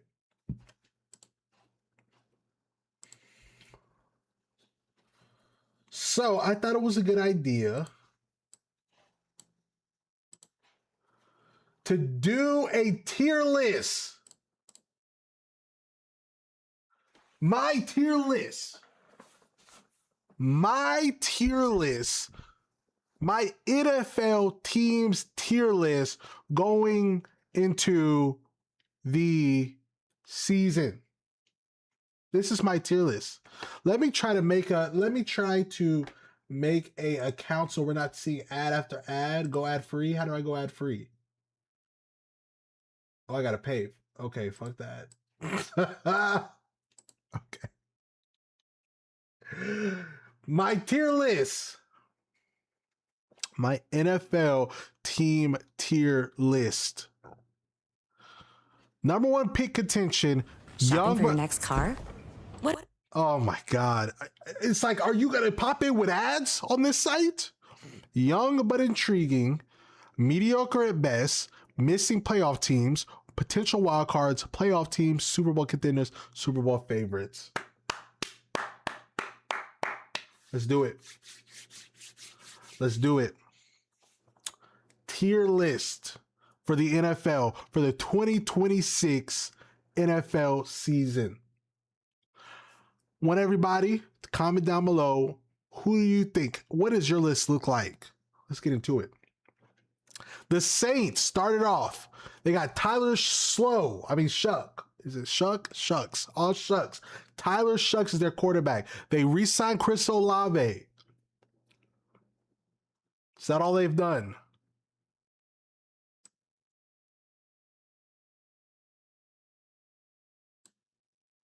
What were the Saints' record last year?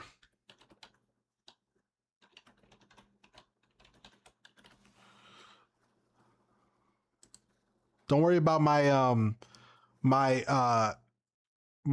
spelling. What? Season.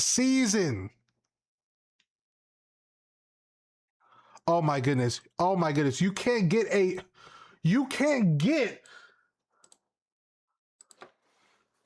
See, this is why you go to Google, man.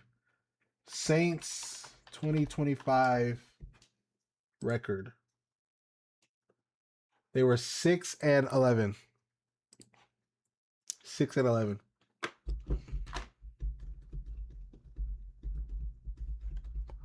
What do the Saints look like this year?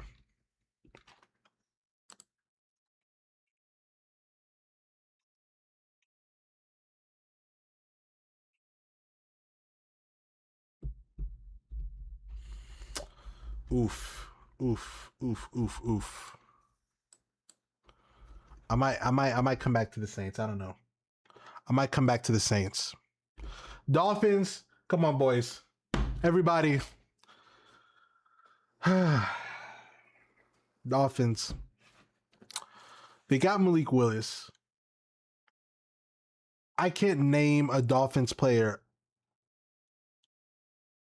damn near after that.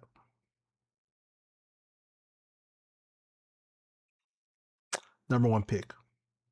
Ravens. They're back in the playoffs. I got the Ravens back in the playoffs this year. They're not missing it. They're not missing the playoffs. They got a new head coach. They're not missing the playoffs. It was the Ravens defense that wasn't that good. I mean, the Ravens offense wasn't the best either. Ravens, they have a great defense, I think, this year, right? They're making the playoffs. Ravens will be back in the playoffs. They're not missing the playoffs again. Bengals. Potential wild card. Joe Burrow is back. They did get a pass rusher, I think. I'm going to say potential wild card.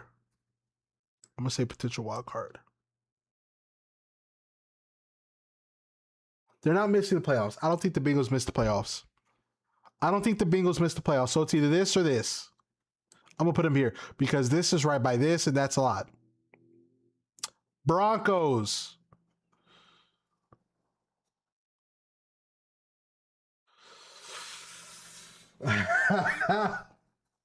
I'll give it a playoff team. Broncos, I have playoff team.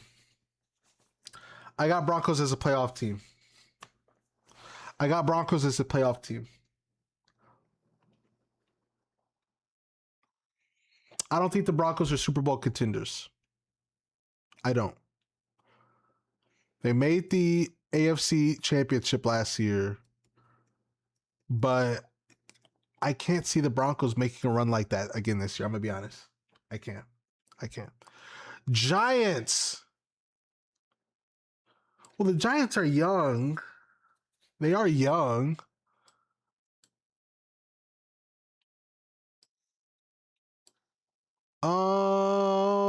I think the Giants, I'm going to say the Giants are missing the playoffs right here. Missing playoff team.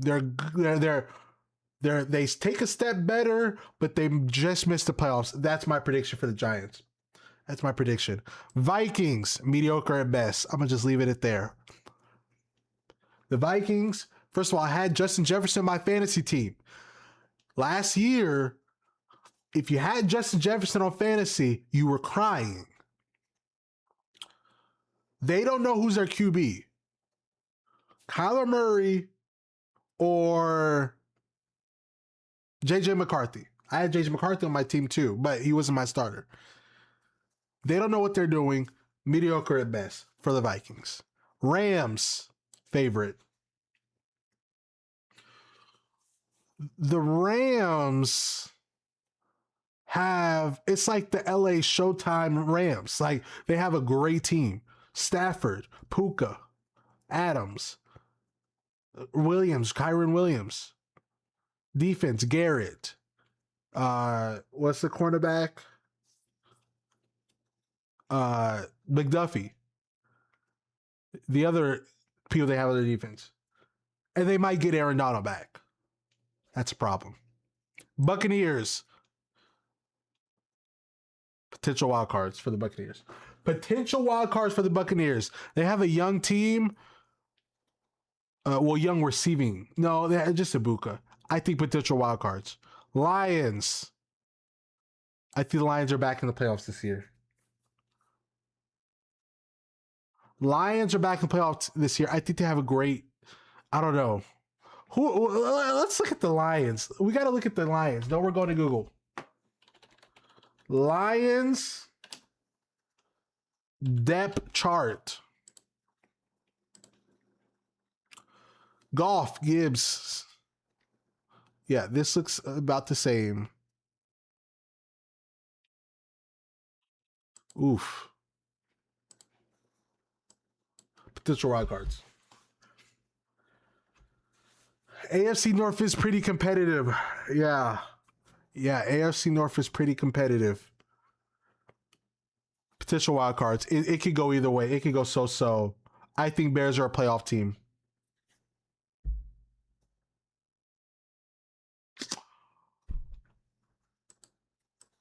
Yeah, Bears are a playoff team.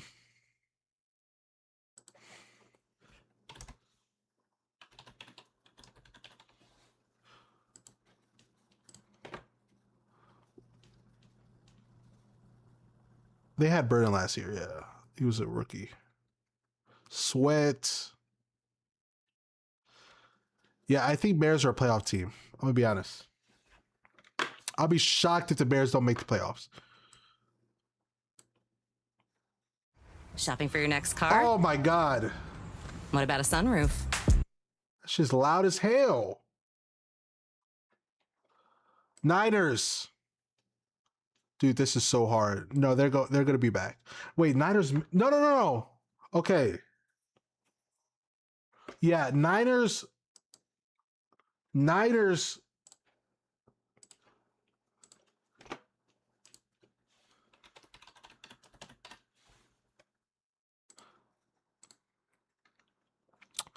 They got Mike Evans. Who the hell is CJ West? boy. Potential wild cards. I think there's going to be a lot of potential wild cards. Niners did beat the Eagles, but the Eagles weren't that great at the end of the year. It's either this or this. I'm going to have potential wild cards. Eagles are taking a step back. They lost A.J. Brown. I think they lost some defenders. Fernando Salah and offense is old as smoked. Yeah. Niners could take a step back too, honestly. Both these teams. Rams and Seahawks is very true too. You know, when you put Rams and Seahawks in the equation,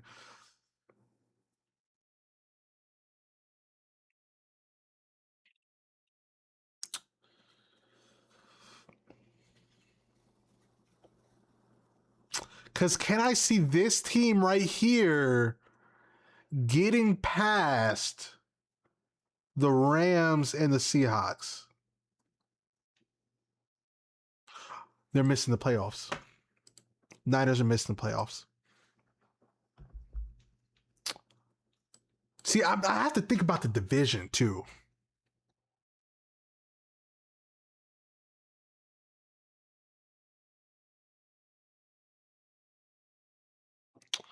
Eagles, yeah, for right now. Raiders, young but intriguing. Is there really nothing much to say there? Nothing much to say there.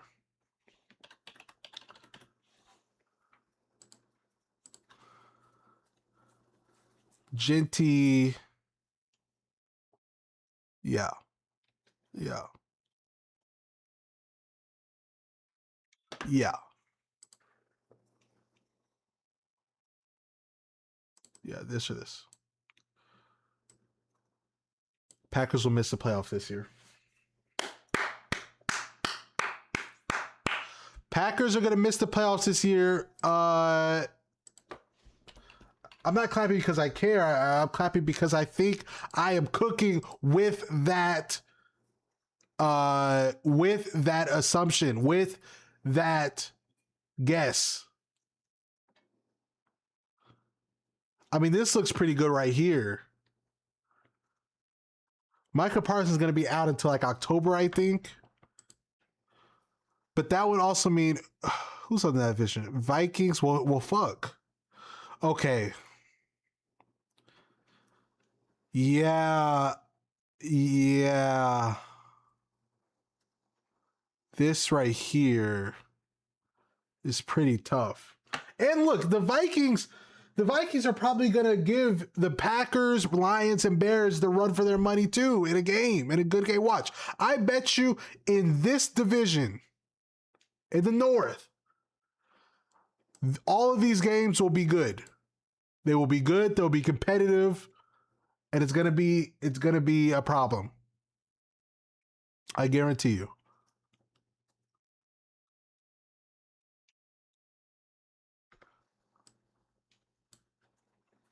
Commanders at mediocre. Commanders at mediocre at best. Mediocre at best. Cardinals, young but intriguing. They took a step back. Let's look at the Cardinals. Let's look at the Cardinals depth chart.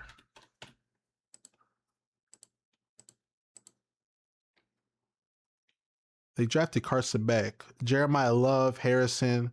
Oh, I had Harrison in fantasy. Good grief. Yeah.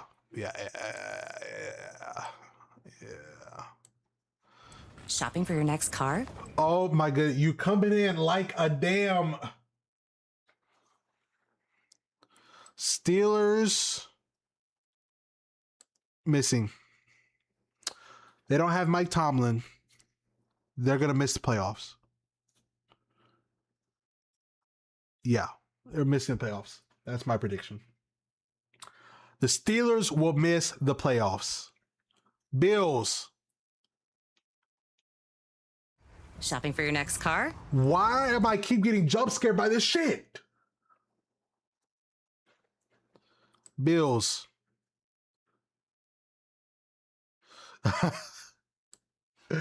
Yeah, Tunsil. Yeah, Tunsil. Oh, Tunsil. Laramie Tunsil. That's a Bill O'Brien right there. Yeah, I'm gonna put Bills at a playoff team. I mean, look, Josh Allen's amazing. Josh Allen's he's just amazing. But I need to see more before I can say the Bills are Super Bowl contenders. I need to see more. Falcons. I think Falcons are a miss the playoffs team. Wait, who's in their division though? Panthers. Shopping for your next car? Okay. Now this is becoming a problem now.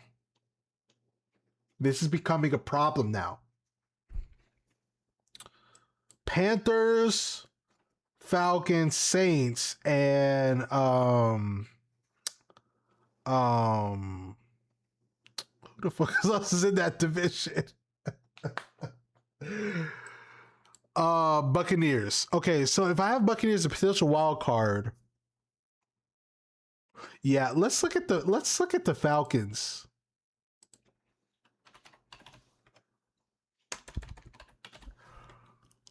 I think I'm losing my mind.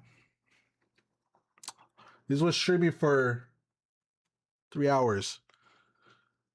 Tua, bad start. Bijan, Drake. See, they have great weapons, man. They have a great weapons. Yeah, this team, it's like you could either one. Put him right there to be safe. Who do I have? The Buccaneers right there. Buccaneers. Somebody's got to win that division, man. Somebody's got to win the NFC South, man. Let me tell you guys something. The Seattle Seahawks, I do not believe we're going to do the same thing that they did last year. But I'm not going to be disrespectful to them because I really want to. I want to be disrespectful to Seahawks right now. I'm not. I'll put him in a playoff team. I really... Guys, the Patriots had a Mickey Mouse Candyland schedule to get to where they were at. If CJ Stroud doesn't throw 5 interceptions, they're not in the Super Bowl. They're potential wild cards at best. And you don't want to know what I really want to say about them. But the Patriots fans cuss me out so bad. I got something for them this year. Browns. Let me see who the Browns done picked up this year. Browns. I tell you, Browns. Oh, Browns. So Deshaun will play. That's going to be interesting. You would think with Deshaun they'll be better. But it's not the same Deshaun. They're mediocre at best. Who else is in that division? Steelers.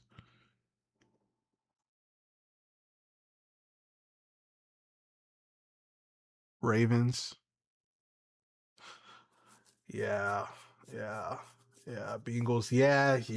I'm not doing it. Texans. We're going to get to that last. Chiefs. They're back in the playoffs. Chiefs are back in the playoffs, and nobody's talking enough that they picked up the Super Bowl MVP, the running back. They're not talking about that. People are not talking about that enough. That's going to be a problem. If the Chiefs can run the ball, you can just about end it. Cut it off. Cut the show. They're back in the playoffs. Mahomes will be back. They're not missing the playoffs. They will be back. They're going to be a problem in the playoffs. Cowboys. Okay. Did the Alice Cowboys get better? No D in Dallas. Because their defense was horrible last year. We know about their offense. Their offense is going to be great. Dallas Cowboys offense is great. I know they drafted somebody. Their defense is going to be better. Their defense is going to be better. I got them at potential wild cards. Their defense is going to be better. I would not be surprised if the Cowboys are really good. But playoff team right now is hard to say. Chargers.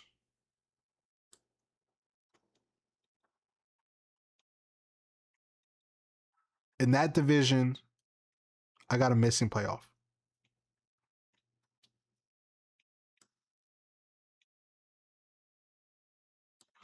Good grief, the Jets. The Jets, man. Who is there? Geno Smith?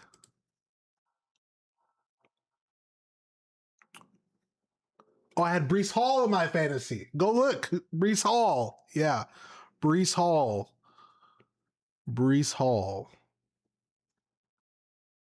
Yeah, I don't know what we're doing here. Who is the Jets coach? They kept Aaron Glenn.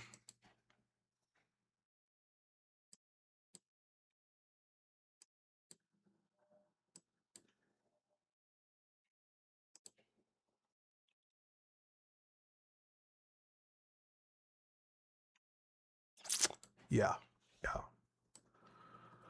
Panthers are a potential wild card. Panthers are young. They could get better. I got them at potential wild card. Leaving the Bucks, Falcons, and Saints down here. That means I think the Panthers are going to win the division. I won't be surprised. Wouldn't be surprised.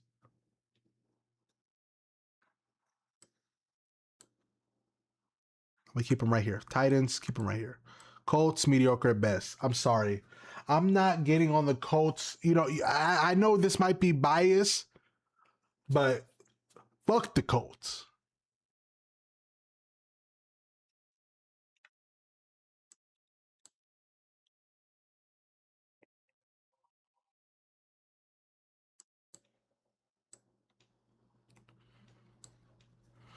Jaguars are just missing the playoffs.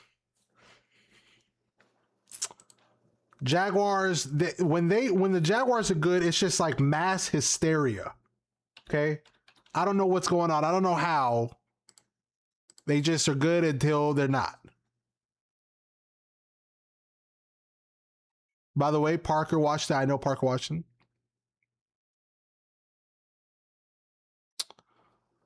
Yeah. They're missing playoffs. All right. Comes down to this. Houston Texans. I have nobody Super Bowl contenders. Maybe I put LA Super Bowl contenders. Hell yeah, bro. Hell yeah, to which one? To which one? Julius, to which one? Hell yeah, to which one? Maybe I put LA at contenders because it's nobody at the contenders. Or should I just go crazy?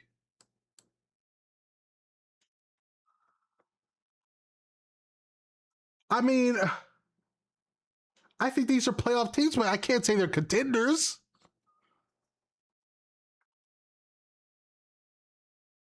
I'll put the Rams at contenders.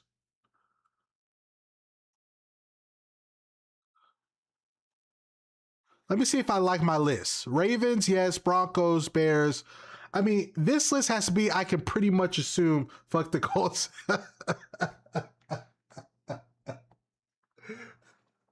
Okay, I'm glad you were in agreement. Fuck the Colts. We don't need the Colts thinking they can go 8-0 or whatever the hell they did last year. During that run,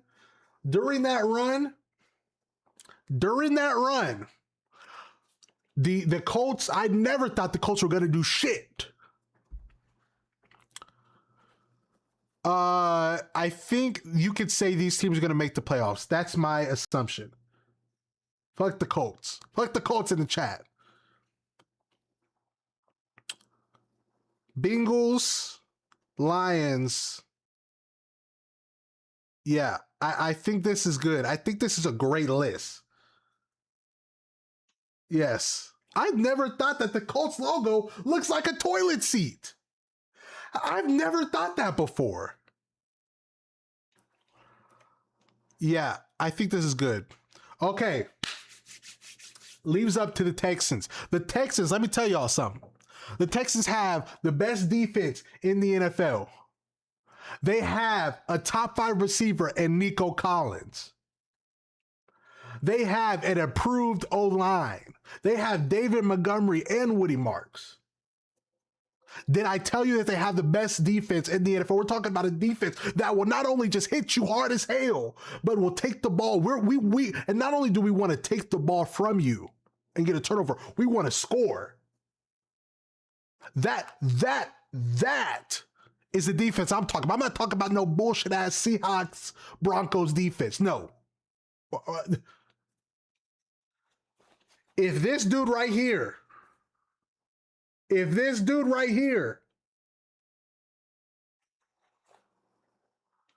he doesn't turn over the ball, ladies and gentlemen, I just said don't even turn over the ball. If he doesn't even turn over the ball,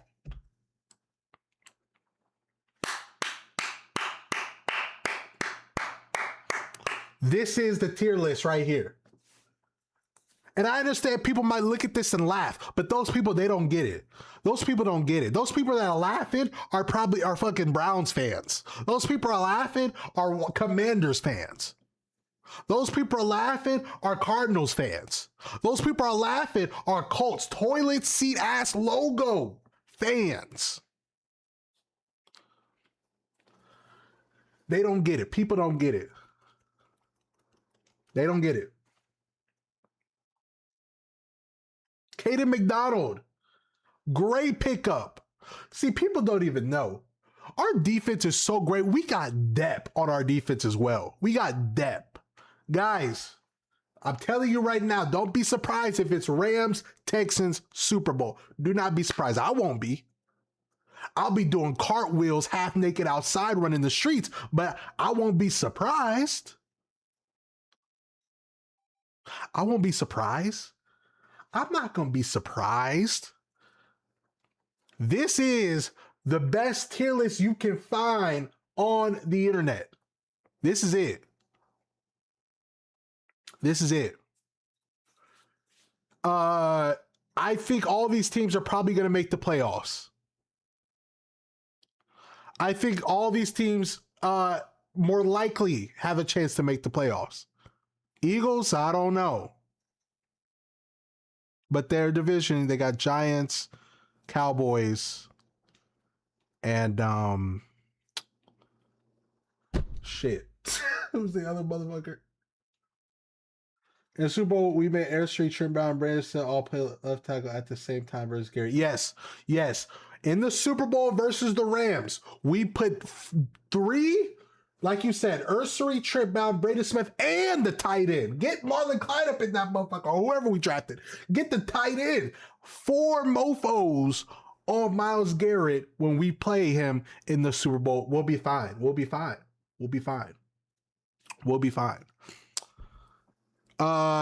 These are the teams that are probably going to. I love that LA Texans. We owe them one. That is true, bro. LA Texans sounds like a great Super Bowl, and I'm happy. Julius and Brandon, y'all see the vision.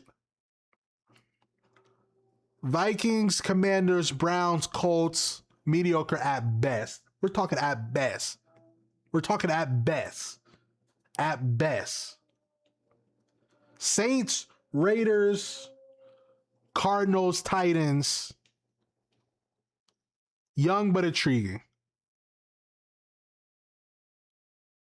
Either the Dolphins or the Jets are going to be picking the number 1 pick. Book it. You can clock it. You can clock that. Tunsil and Howard together cost $50 million. Sarah got Ursery, White. Look at that. I mean, and our offensive line is so much better. Like, our offensive line is set, bro. I think, look, do I have to bring up the roster again? The Texans, look. Montgomery, Woody, Nico, Higgins, Noel, Hutchinson, Tate Dell is back. Schultz, Ursery, Teller, Rudwich, Ingram, Smith. This is the best O-line on paper that we've had in a while. Best O-line on paper. Will Anderson, Do I have to go into the defense? Look at this defense. It speaks for itself. This is a Super Bowl contender. It is nothing funny about that. This is a Super Bowl contender right here. What you're looking at here. It all comes down to one person. This is a Super Bowl contender that comes down to one person. I guarantee you, anybody watching, this comes down to one person. That's the quarterback. All we need him to do is not turn over the ball. And bro, just play football, bro. Just play football. Stop thinking too much. Seems like he's thinking too much. Tunsil, I'm glad Tunsil left. This is a Super Bowl contender right here. This is a Super Bowl contender. I'm not joking. People think I'm joking. I'm not joking. I'm being so dead ass. Texans are Super Bowl contenders. And this isn't biased either. Okay? Ravens will be back. Broncos will be back. Bears, these teams will be back. I guess I'll put Seahawks like right here. But Seahawks aren't touching the Super Bowl. I'm going to just say that. Seahawks are not touching the Super Bowl this year. The Seahawks and Patriots, there will not be that Super Bowl for a while. Yeah, these teams are probably going to make the playoffs. Bears, I like the Bears. I like Caleb Williams. I think he's great. Bills, every year. Chiefs will be back. Bengals, if they stay healthy, they're probably going to be in the playoffs. Lions, it's that division. You never know. Eagles, I don't know. But it's tough putting the Eagles in missing playoffs. Patriots, I really want to be disrespectful. Maybe it's because I'm mad, but I'm just going to put the Patriots right here. I really want to be disrespectful. I really do. Especially with those fans. I'm going to put him right here. We're going to see. And don't let the Patriots be ass. If the Patriots don't make the playoffs, Patriots fans, y'all get ready. Cowboys, I think the Cowboys will make the playoffs this year. That's what I'm saying. As a Texans fan, do I want to say it? No. But I think the Cowboys will probably make the playoffs. You know what, Brandon? Fuck it, I'm saying it. Patriots are missing the playoffs. Even better. Because it's like, when you have a Mickey Mouse Candyland soft ass schedule, anybody could have done it. Anybody. With good coaching, you can beat the Mickey Mouse Candyland soft schedule. And you have to play a hurt Justin Herbert with no O-line. You have to play CJ Stroud, who throws 5 picks. And Jarrett Stidham. The Patriots fell into that Super Bowl run. They fell into it, and I always stand by it. Fuck you, Patriot fans. Fuck you.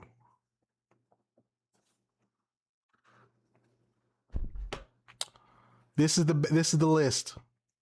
This is the list right here. This is the list. This is the list. This is the best list. This is the most accurate list. When it all comes out, you guys will see that this is gonna happen. I feel good about this list. I feel good. A lot in the middle. Sure, we might see a couple switches here, in these 2 rows. The Patriots did. If the Patriots had to play Bo Nix, they probably wouldn't have won. I mean, let's just be honest. If the Patriots had to play the Broncos, Patriots would have lost. This is the best list that we have. That's what I got. think I'm going to wrap it up here. Been streaming. Thank you for watching.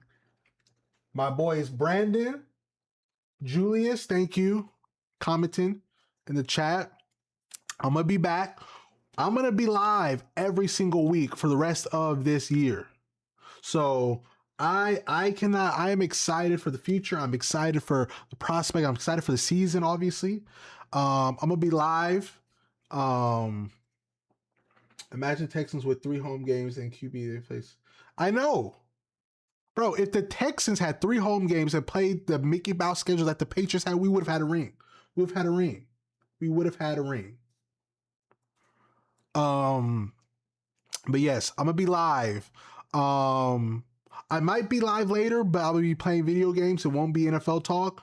But I want to thank you guys for watching. If you're watching this after the fact in the VOD, thank you. Obviously, thank you guys in the chat. Brandon, obviously. I'm excited for the future. I'm excited for what's to come this season. It's going to be a great season. We're going to be live every week, pushing out content, pushing out videos. I'm excited. We're going to grow this community, and we going to be there. We going to be there. We going to be there. I'm going to remember. I want you to remember. And Brandon, Julius, I want to see y'all back in the chat as we go through this year. And we're going to be talking about what we seeing on the field, off the field. We're going to talk about it all. But this is the best tier list that we have online. So yes. If you're watching this, make sure to like. If you're not subscribed, subscribe. Thank you guys for watching. We are just getting started this year. I'm going to be live. I might be live again tonight, but if I'm not, I am going to be live tomorrow. I'm going to be live tomorrow. So come back tomorrow, see what we got. Thank you. See you later. Good night. Good night, Brandon. Good night, Julius, if you're still here. I'll see you guys later.